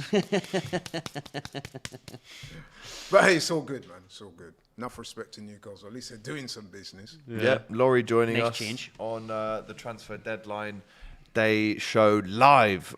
We still are having issues getting in touch with Jason from West Ham Fan TV, but we will be, I'm sure, back with him shortly. Now the transfer window is almost over. I want you both. Sorry, it's been a long day. A lot of shows. It's late. I want you both to predict your top fours and bottom threes. We'll start off with Laurie. Give me your top four first. I'll do the same as well, and then we'll go on to the bottoms after. Can you guys go first? Let's go on, Matty. Want me to go first? City have won the league. Easy. Have they, though? Yes, they have. Have they? Absolutely. Yeah. You what you really I think? don't think it's over yet. Yeah, it I is. can't say it's Well, you over. asked us to agree what with my you. top four All right, be. sorry. Well, yeah. Do you mean you have your turn? Go on, yeah. Don't ruin it. City are going to win it. You know what I mean? It's already in the bag. In Don't your worry about it. opinion. City, Liverpool, Chelsea. Oh, the fourth one's going to go down to the wire, you know. I just think with Arsenal, have really missed a trick this transfer window. I just think they really let themselves down. Can Conte pull it off with Spurs? Will West Ham try and get in there? I'm going to go Man United, to be honest. I'm going to go Man United, yeah. United. That's my top four. So City, Liverpool, Chelsea, Man United. Laurie? As much as I hate to say, I've got to agree with my mate from up north, man. That's, I think So no top four for Arsenal? No, I think we had an opportunity to make a meaningful push for it. Maybe I'm speaking as a crestfallen fan. I'm so disappointed today. Not just because my favourite player at Arsenal has been ostracised at the club and gone to Barcelona. But okay, that being aside, he's gone. I thought they would have made some meaningful efforts to bring somebody in. We haven't done that, and I think that going forward, I think that's probably it now for our top four ambitions. It's a case of whether we can get in the top six. And I would, the City's obvious, Liverpool's obvious, even the Chelsea's obvious, to be honest. I think that fourth spot is going to be contested for, and we will contest it. I'm sure we'll give it a good shot. But as a friend of mine said to me a couple of weeks ago, he said, Laurie, United have got enough talent in their side to basically score their way to that top four place. And that kind of, when he said that to me, that kind of resonated with me. And I've since then, I've seen nothing to make me see any different. So, yeah. Interesting. Come on then, mate. Where's the Liverpool title charge? So is Liverpool it? first. Really? City second. In third place, I guess the easy option is... Are you, the percentage no, of let's, liquor? let's be real That's here. vodka. That's a pint of vodka. Let's in be there. real here. You actually just take your Liverpool hat off. You really think Liverpool are going to come back and win the league? There is a chance. Yeah, there is a chance, but There is a Mathematically. Yeah, there is a chance, but you actually fully... There is a chance. It could happen. Will it happen? That's what we're asking. Could happen. Will it happen? It's one of them where it could happen. So Not even you believe that, do you? That's what I'm could- saying. listen, Do you know what I mean? could Like, happen. Not even you believe that. Could happen. Just got Luis Diaz title push. Who knows? Anyway, that's my top two. Top three. I'm going to go with Chelsea, and then fourth. Ooh, are we ruling Leicester just totally out of that running? Wow. Brendan? Brendan's Yeah, not getting top we have four to, ever. We have to. All right, I'll go with United reluctantly. I think they'll scrape it by the skin of their teeth, but I do think they'll just about nick it with Arsenal, Tottenham, those West Ham again, those kind of teams in and around the other European places. Big up to Oddity, who says, I think Burnley are staying up with Weghorst for real. A man who has scored a lot of goals in the Bundesliga.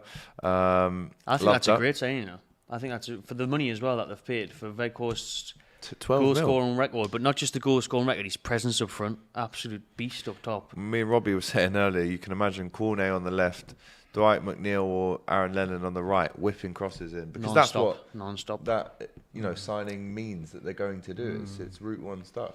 Well, at least they're signing someone. Exactly, they've signed a striker. Which is So exactly half the Chris Wood money. I think they've done well to try and reinvest that Chris Wood money. But for me, if we're going to go on the bottom 3 predictions, I'd still probably put Burnley in there. I think mine would be Burnley, Watford, and Norwich. Although it'll be interesting to see how Roy Hodgson does at Watford. Never been relegated before as a manager. True.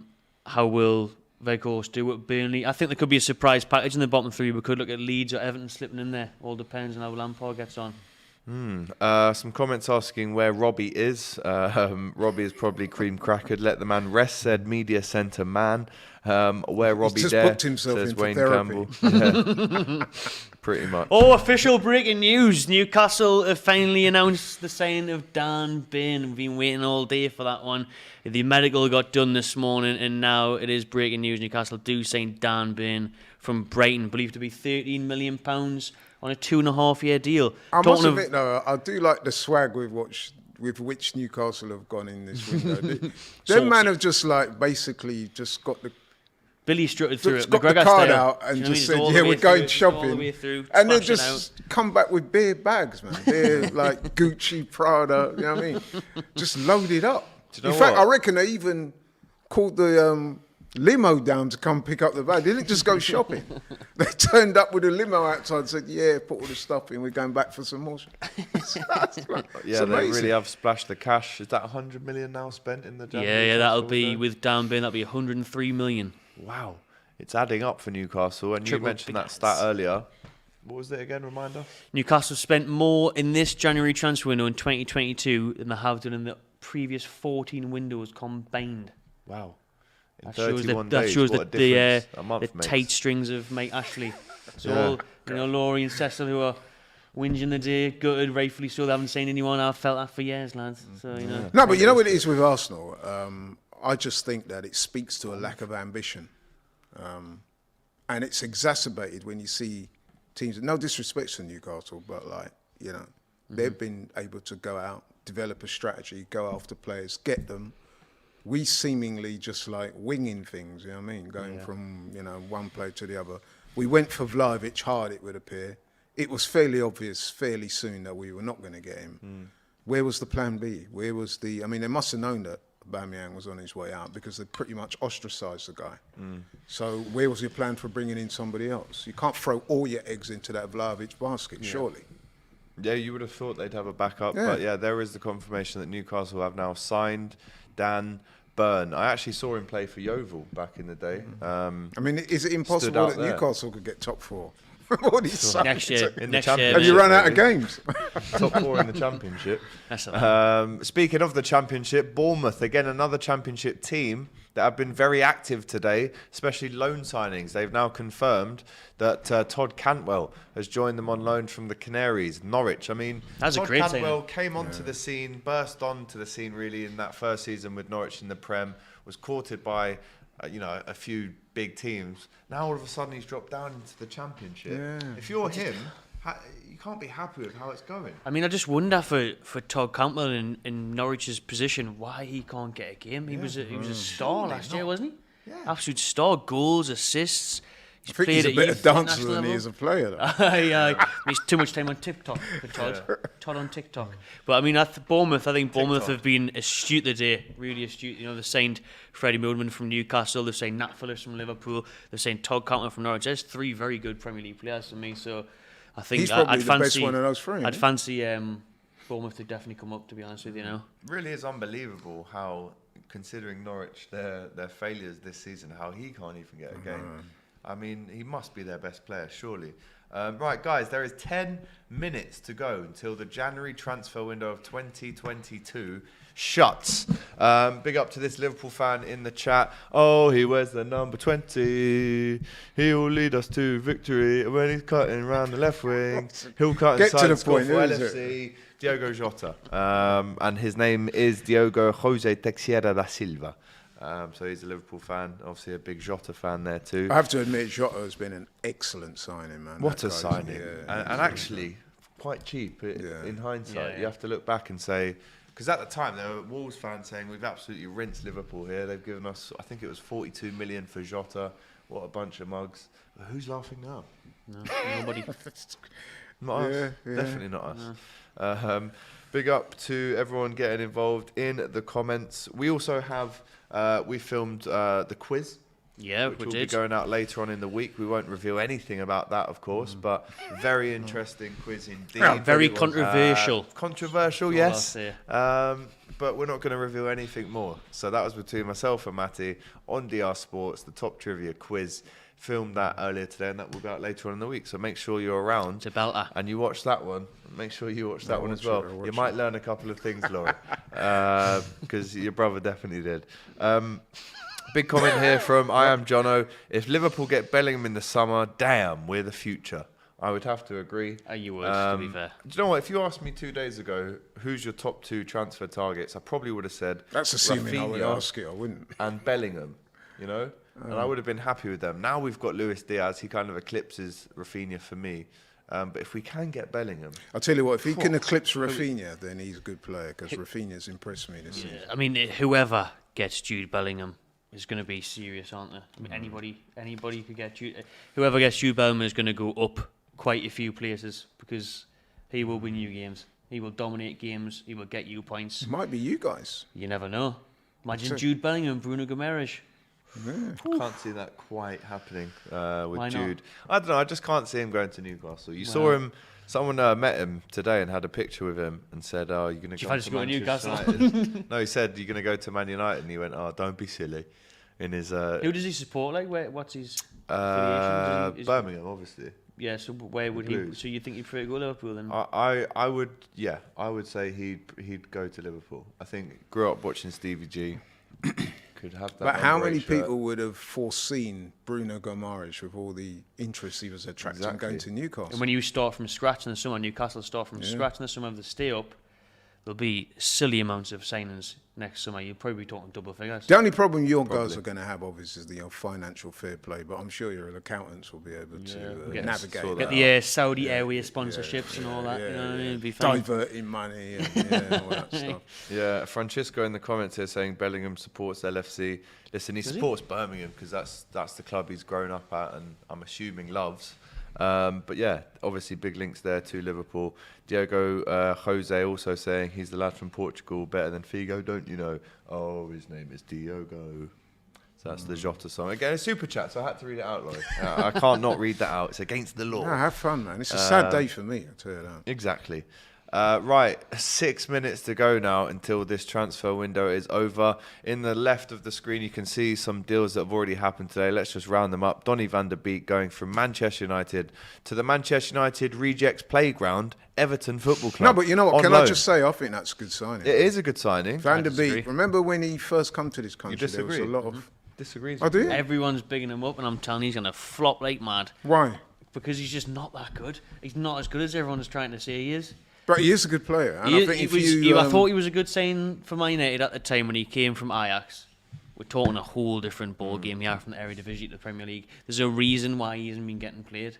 There really is. There's a reason why nobody else bigger than Everton. No, but he said that 16 about Jesse hasn't given. Lingard when he went to West Ham. Look what happened. Yeah, true. Jesse obviously had an unbelievable loan spell and really kick-started. I think that... Everyone thought Jesse was finished, to be fair, didn't they? Yeah, they did. I thought he was. He's- I mean, with Van der Beek, I mean, he was highly thought of. He's not been playing at United. He's been offered a new challenge now. And you got to remember, in World Cup year, there's a lot there for him to really get his teeth stuck into. I think you might see him start playing really well. I mean, I'm intrigued to see how he gets on, especially under the wing of Frank Lampard. Obviously, yeah, new manager as well. Midfielder, Premier League, one of the best in midfield Premier League history. But I don't know, we'll see. I think everyone's just jumping on that a bit much for me.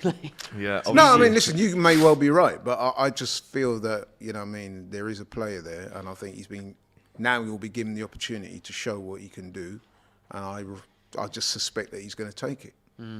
Question for you, actually, in the comments before we finish up those transfers that have already happened, Laurie. Yeah. Would you take in Origi or Minamino at Arsenal, since Diaz will now take both of their minutes now at Liverpool?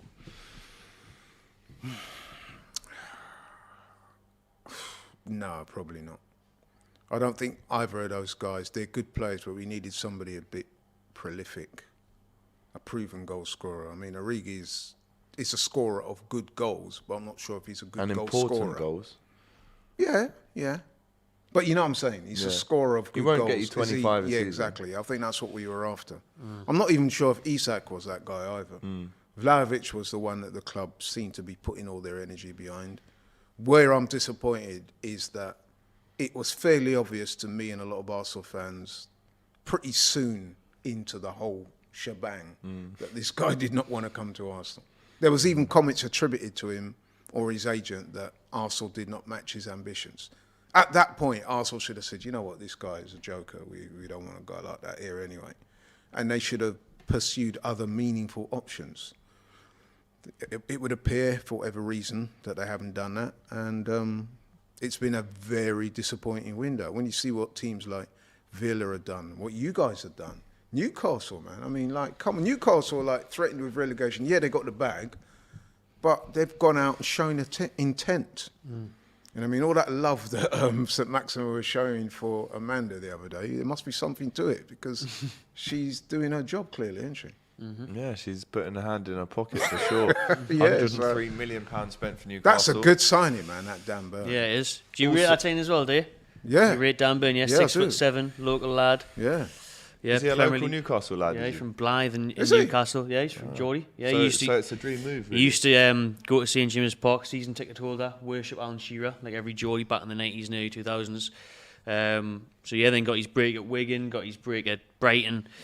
So Yeovil, don't forget. Yeovil. And an interesting one was Dalton. Dalton, he used to play for Dalton. He used to work night shifts at Asda while trying to play for Dalton back in the day. So he's been through it all. He's grafted hard. Respect the come up. Do you mean respect the come up with Dan Burn? Shouts to Meek's money. Yeah, weird seeing Ramsey in a blue Rangers shirt. I mean, obviously, No, he's you know what? I'm left pleased for Arsenal a while Ramsey. ago I'm now, pleased for but- Ramsey. I didn't want him to go Burnley. When I was thinking, no, that's a bit of a come down for him. I know that sounds disrespectful Yeah. to Burnley fans, but yeah, that's a good move. I mean, he'll get game time. He will win things, I would have thought. He'll probably end up playing in the Champions League as well. Yeah, happy days. Happy days. Tanguy and Ndombele gone from Spurs to Lyon on loan. I've just seen a Spurs fan on my own social media who's saying they were really hoping that it could have worked out there for Ndombele at Spurs. It could still happen, but now he's gone back to Lyon, where he's come from originally. Aaron Ramsey, as we just said, Juventus to Rangers on loan. Julian Alvarez from River Plate to Man City, purchased on a permanent deal, but he's loaned back there to Argentinian club until the summer. You've got Rodrigo Bentancur, who a lot of people online are saying this could be an underrated signing, one that really could pay off. But again, we've seen this happen with Spurs before. We've seen a lot of the Celsos and the Hills and the Ndombeles not work out. Christian Eriksen to Brentford, great to see that. And Luis Diaz from Porto to Liverpool, 45 million euros up front. Those are some of the main deals that have happened so far. I say so far, there's 50 seconds to go until the transfer window closes. That's 45 now. How would you sum this one up, bro? I mean, you still might see the odd one creep through. You always see the late paperwork coming through, don't you? Yeah. 10, 20 minutes afterwards. But it has been Missed one out. Missed one out? Missed a big one out. Missed a big one out, you did. Austin Trusty from Colorado Rapids to Arsenal. You're a joker. I mean, how could you have that not is a big learned- one. He That's sounds, a like massive. he sounds like a trusty centre back there. So, good luck That is with a one. massive one, and you luck did with not that read one. it out. I mean, that could be the signing of the window. Probably. Right, 10, 9, 8, 7, 6, 5, 4, 3, 2, 1. The transfer window is shut for business. Unbelievable. The window is now closed. It's been quite some month of rumours, back and forths. We've done so much content around it. You've been doing your daily transfer shows. Your brother's up in the morning talking about who Arsenal are going to buy, and then they end up don't buy them. We've done our business nice and late.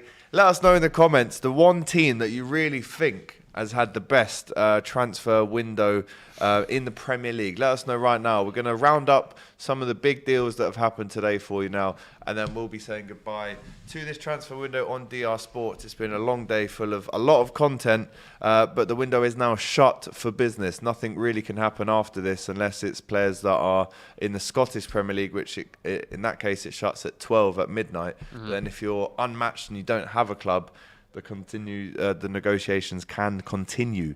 Newcastle or Villa, says Harry Gillingham. Bintang says Newcastle. Thomas Everton. The main and on. Aston Villa are the best. Honourable mention to Burnley. Dopey NUFC says Newcastle. AD says Villa and Liverpool. A Liverpool fan, Francisco, says we had the best, but Newcastle second. Toby says Southampton. Raphael says Arsenal, with 4 laughing faces after it. Matthew, Newcastle. Dave says Everton. Liverpool moving in the shadows like a proper club, says Andrew. Newcastle and Villa have had the best window, says Rabadam. I think Villa have done good business. I would have taken all 3 to Spurs. Arsenal, a lot of people are saying that to wind up Laurie, I think. Villa more prestigious than Newcastle, says Anglo-Saxon Warrior. Bit of a shout, that one. Villa more prestigious than Newcastle. Well, European Cup in the pot, so you take that. Spurs, says Sasha. West Ham, says Sonny Jim with the laughing face. Didn't get to speak to Jason, unfortunately, from West Ham Fan TV in the end, but I'm sure we will soon. So you guys have had your say in who you think the best team in the window has been. Again, we'll round up some more questions, some more. Again, it's been a long day. A lot of streams today. It's been hours long, Laurie. I'm very tired now. Been a long month. But let's round up those big transfers from today again for you then. So Pierre-Emerick Aubameyang, the Arsenal captain, the club captain, has left on a permanent deal for free to Barcelona. Unbelievable scenes there. Really a shame, really, how it's all ended for him at Arsenal. Sad day for me. It's But, you know, but having said that, I'm also pleased but there's a sense of closure now. We can stop thinking about whether he's going to play for us again, because he's clearly not. I wish him all the best. I hope he's going to do well. I think he'll do well. I will be looking out for his results. And for Arsenal, as I said, there's closure. That door's closed now. We've got to try and find somebody. So the king is dead. Long live the king. That's what I say on that one.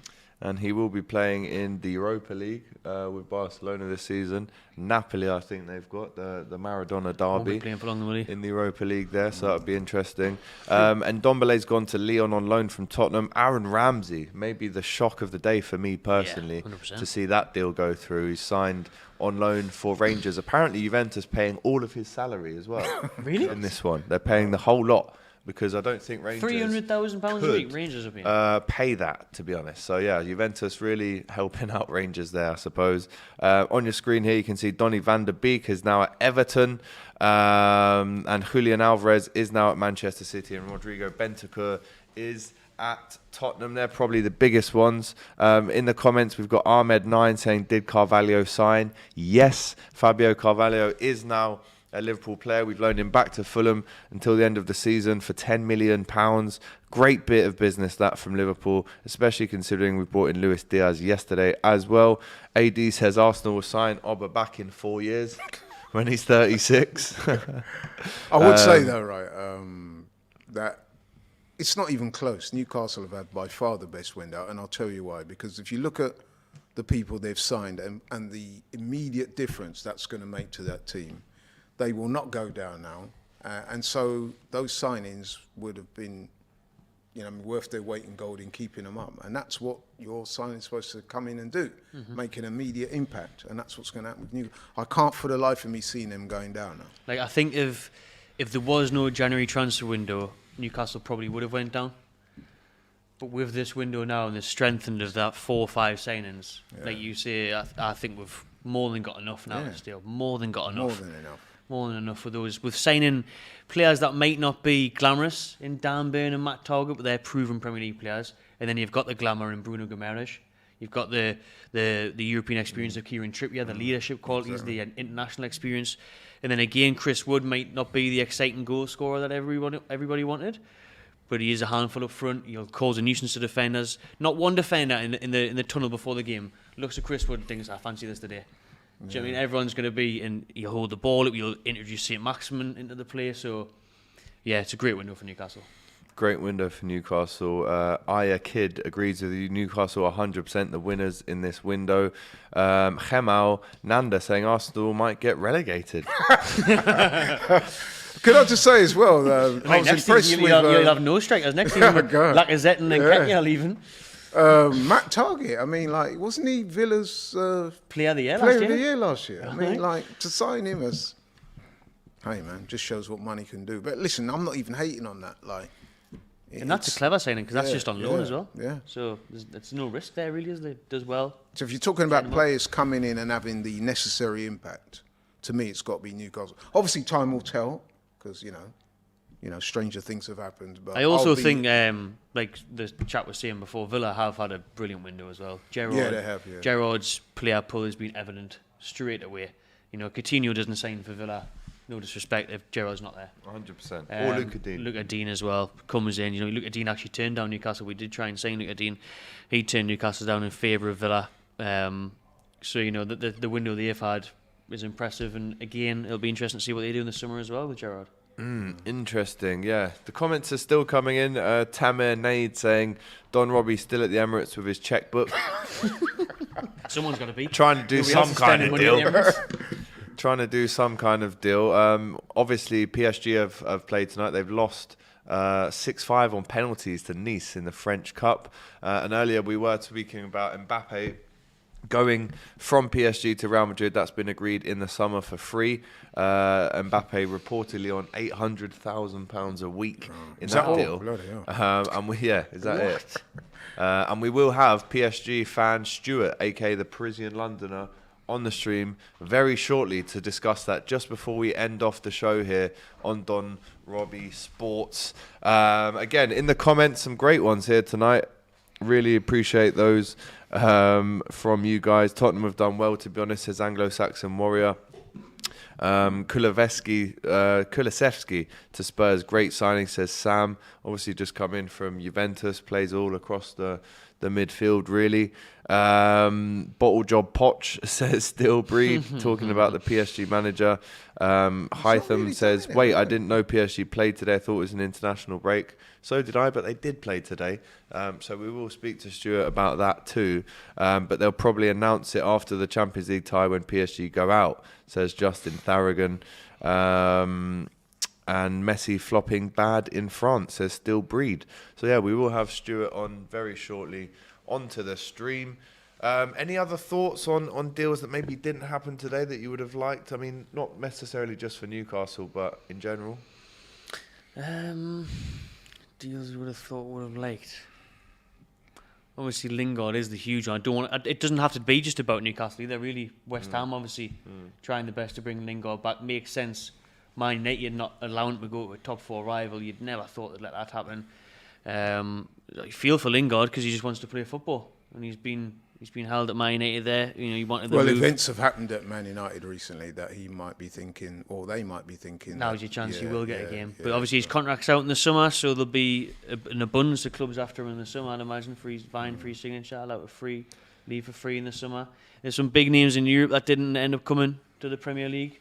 I think again we'll look at Patrick Schick, who was linked with the numerous amounts of Premier League clubs, 50 million for the Euro 2020 star.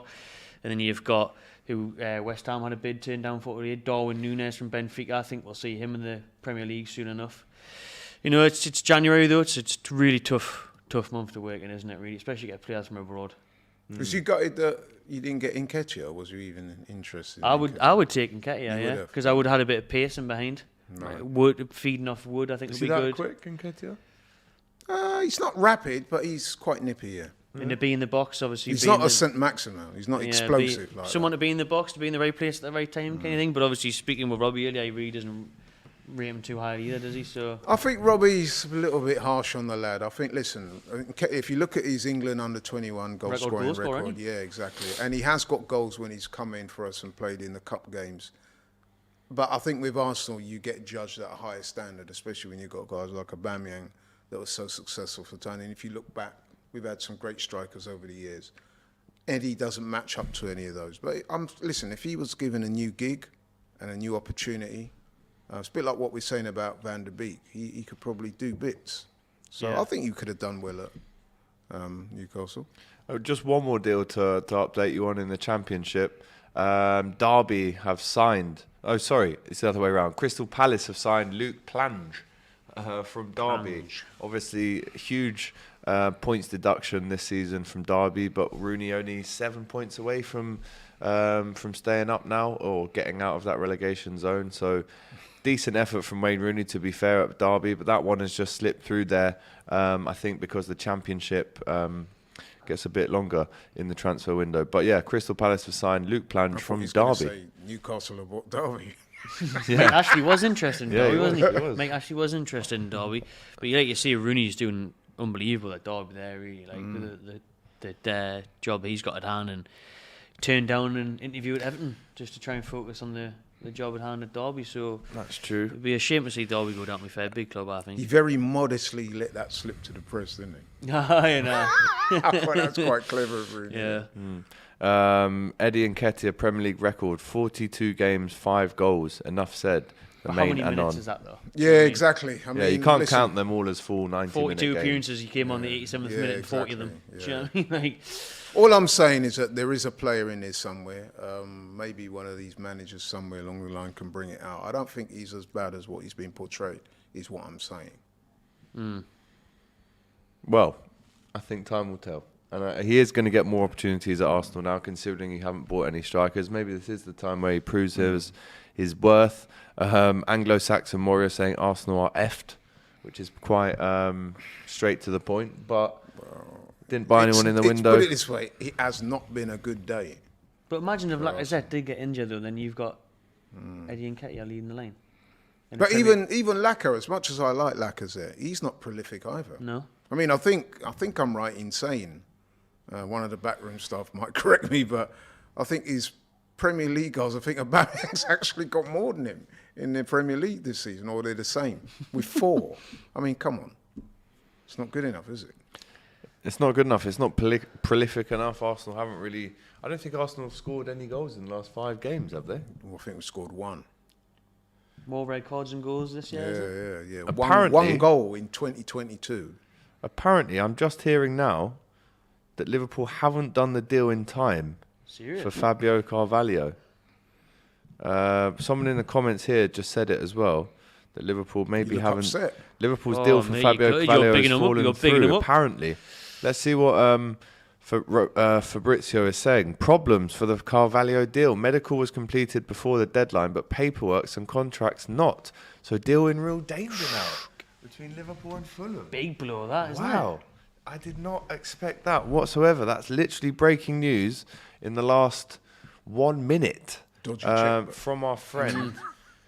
Fulham made sure that didn't Fabrizio happen. Romano. Yeah, Fulham were like, Can't yeah. believe it. I mean, there was that kind of cryptic tweet that he did put out, Fabrizio, where he did say, it's all kind of, here we go, it's all going to happen, but it is a race against I know it's time. here we go, but Can here you we're imagine not them quite going to go. the bank? Oh, I'm sorry, sir, Mr. Klopp. You don't have sufficient funds in your account. Declined at the last minute. Yeah. Waste, man. Right, let's see if we can get Stuart on, the Paris Saint-Germain fan, of course, Parisian Londoner, regular contributor to DR Sports, especially in the Champions League when PSG play. Are you with us, Stu?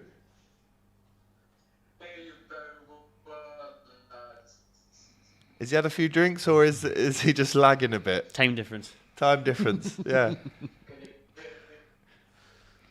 We can't. Not really, if I'm honest. Can you hear us loud and clear there? No. Don't know whose idea it was to put me behind this Tottenham shirt. That's definitely That's to have a Jason. word with That. Jason about it. That's later. definitely Jason. I might have to kick off with him later about that. Yeah, really interesting turn of events this now in the Liverpool Carvalho deal. Literally 10:04. Fabrizio Romano says Fabio Carvalho to Liverpool, agreement in place, here we go. And then he says the deal hasn't been done in time. So quite misleading there, to be honest, considering that we all thought this was, like as we've said, a done deal. It did say here we go 1 hour ago. But again, the race against time thing has, I guess, proved to be a bit costly here for Liverpool. It doesn't look like that's going to happen. But I do think we have Stu back with us, the Parisian Londoner. Are you there? He's not there. That's great. Just not there when we needed him. Hopefully we can get him back just before the end of the show.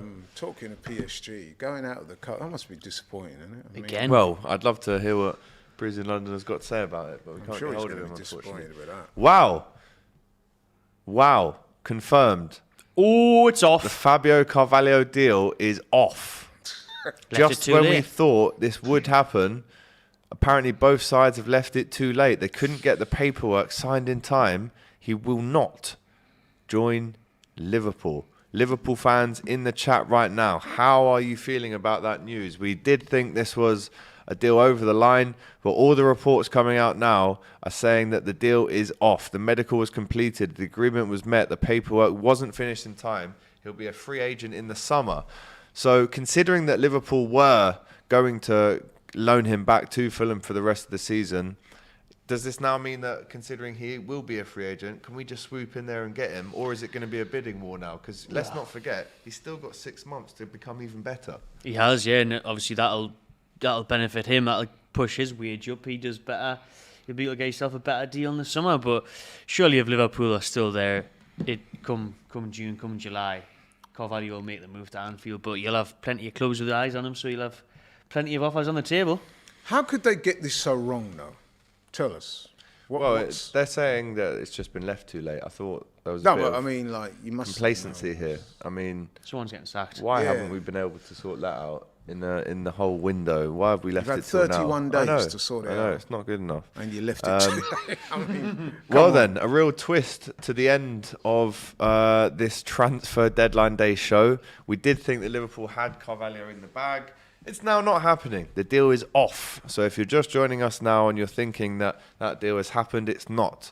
Fabio Carvalho will not be joining Liverpool. I can't believe I've said that after an hour ago. I was saying, here we go, that he's coming. was you excited about I was hugely excited, but the idea that we were going to give him back for 6 months to Fulham, and now...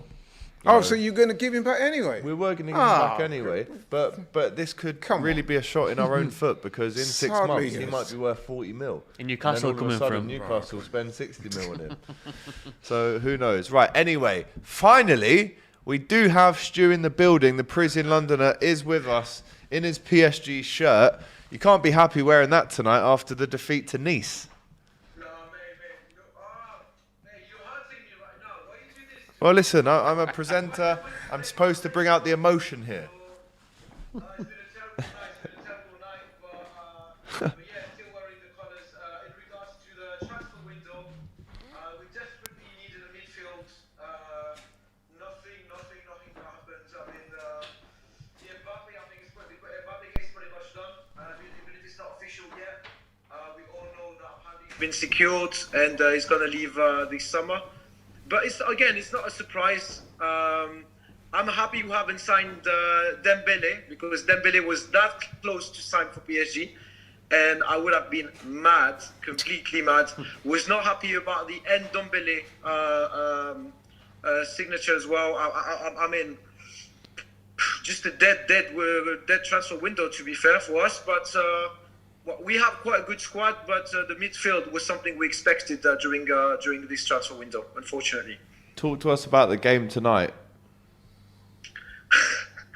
Mate, that game was a quite. I think it's quite symptomatic of all the games we had recently. We should have killed the game during the second half. Poor guy, I'm in love with this young kid. I think he's a crack, Xavi Simons. He missed the last penalty. He was crying, and that is such a promising youngster. But yeah, poor kid. I feel for him, to be fair. But fair play to Nice. They parked the bus. They wanted to be qualified like this, and the gaffer did well, to be fair. Yeah, PSG out of that competition. Still in Champions League, though. What's your predictions for the end of the season now with PSG? Because you're about to lose your best player, Mbappe off to Real Madrid. You know that you couldn't really stand in the way of that deal, considering it was his dream move. What's the best that can happen now for PSG this season? The best that can happen, to be fair, is just to at least secure the league, because we lost the league last season. So that's the minimum we should do. The French Cup should have been our cup. So what happened tonight is terrible. I'm completely, sorry about my language, but shitting myself.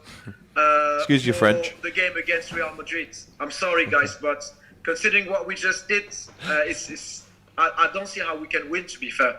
But yeah, at least the league, and I think this year is a bit of a crash test for us. And yeah, mate. What do you want me to say? It looks a bit like Hollywood FC, to be fair. So I want things to change, yeah. I was going to ask, Parisian, what do you think of the job Pochettino's doing? I think he's doing the same as he did with his last seasons at Spurs. And all the Spurs fans warned me about this. I think he's a quiet gaffer. He's never anticipating the decisions. I want him to leave, to be fair. Oh, wow. I hope I thought the Zidane deal was about to be announced during this transfer window, even if it will be effective at the end of this summer. But yeah, I can't wait for Zidane to join, mate. Wow. Hi, mate. I wanted to ask you, as a Newcastle fan, obviously we've signed Bruno Guimaraes from Lyon, highly rated midfielder over there in League 1. He's top of the table for a lot of stats. How do you rate Bruno Guimaraes? Can you mention his name again? I couldn't hear. Bruno Guimaraes? Bruno what? Guimaraes. This is being sulky. I haven't heard of him, mate, to be fair. I haven't seen him play at all. You're joking? I'm sorry, mate. Bruno When you Guimaraes mention at his name, Lyon. It does not even ring a bell to me, to be fair. Bruno Guimaraes at Lyon. Can you... Oh, Yeah, He's winding you up. he's taking the mick. jealous, mate. surely. Jealous because you're flopping. No, I can't hear what you say, mate. That's why. Go on, say it one more time for him. I'm done. You tell him. Bruno Guimaraes. So you saying he's a former PSG player? No, former Lyon player. Just left. Got the best stats in the league. Okay, to be fair, I Do you- haven't do you seen watch him play. Liga? Watch League One? I don't think he was Does playing for League the One first have a team match of the Lyon, day? to be fair. Was he playing in the first team of Lyon? Leon. No, Lyon, mate. Leon. Yeah. Number 39. Lille, They're above you in the sorry for league. your French accent. I have a French accent as well when I speak English. Sorry about that. Lille. Okay, Bruno Guimaraes. Okay. No, Olympic- I can't say anything, mate. Olympic I'm Lyon. saying Anyway, we'll swiftly move on from that. You've already taken one of Liverpool's midfielders last summer. He's been linked with a move back to the Premier League. Gini Wijnaldum. Again, it's been such a long day. Never heard of him. Never heard of him, yeah. I think he plays in League A. Never heard of him. Doesn't ring any bells. What do you think about him? Do you want him to stay or go now? It's been a long day. I think it's a bit of a slow start for him. I think he needed an organised team. He does not know where to play. Obviously, the club system was perfect for him. I think he does not fit in the team yet. He hasn't. We're still expecting him to deliver. He scored quite a few, but yeah, mate. It's just that. I think we should at least give him an extra season, and if he's not confirming, I think we should get rid of him. He hasn't brought a lot of speed in the midfield, so and safety as well. Do you know who would bring speed to the midfield? Bruno Guimaraes. Have a YouTuber, Bruno Guimaraes, mate. When we come off, Bruno Guimaraes. Have a Go look. and look for him. I don't know this guy, mate. To be fair. Honestly, you can't be watching Ligue 1 then, because Ndombele's just gone to Olympic Lyon to replace him. But anyway, listen, PSG, Parisian Londoner, you're always on DR Sports. It's a pleasure to have you on the Transfer Deadline Day show live. I hope you have a good night. I mean, it's been a bad night for you, but get your head down. Tomorrow's a new day. Thank you. I appreciate that. Thank you. Bonne chance, mon frère. Bonne chance. Merci, mon ami. Bye bye. Bonjour. Yeah. Right. That was my Del Boy impression. Right then, guys, it's been a huge day of content on the Don Robbie Sports channel. We've had so many videos go out. It's been a pleasure to be joined by Matty Renton from the Magpie channel. I've got Laurie there as well, who's helped me through it. We've had, who have we had on today? Let's name everyone that we can say thank Obviously, you you had the Don himself, Don Robbie. Yeah. We've had Cecil come Yeah. on for him. Had Lewis come on. Lewis. We had the West Ham guy who couldn't obviously speak to Couldn't as make well, it. but he was nearly there. Parisian Londoner. Parisian Londoner. Yeah, he didn't even know Bruno Gomes was. And Fuad as well. Spurs fan. Quite a happy And Spurs Mike fan. from Blue Boys Network, the Everton fan as well. Always a pleasure speaking to him. Guys, you've been incredible tonight in the comments. You've made me laugh. And that's what life is all about, isn't it? Really laughing. So let's wrap up the show there. It's been a great day on this channel. Appreciate your company. And we will see you on the next stream on DR Sports. That wraps up your transfer deadline day on this day. Okay, so let's...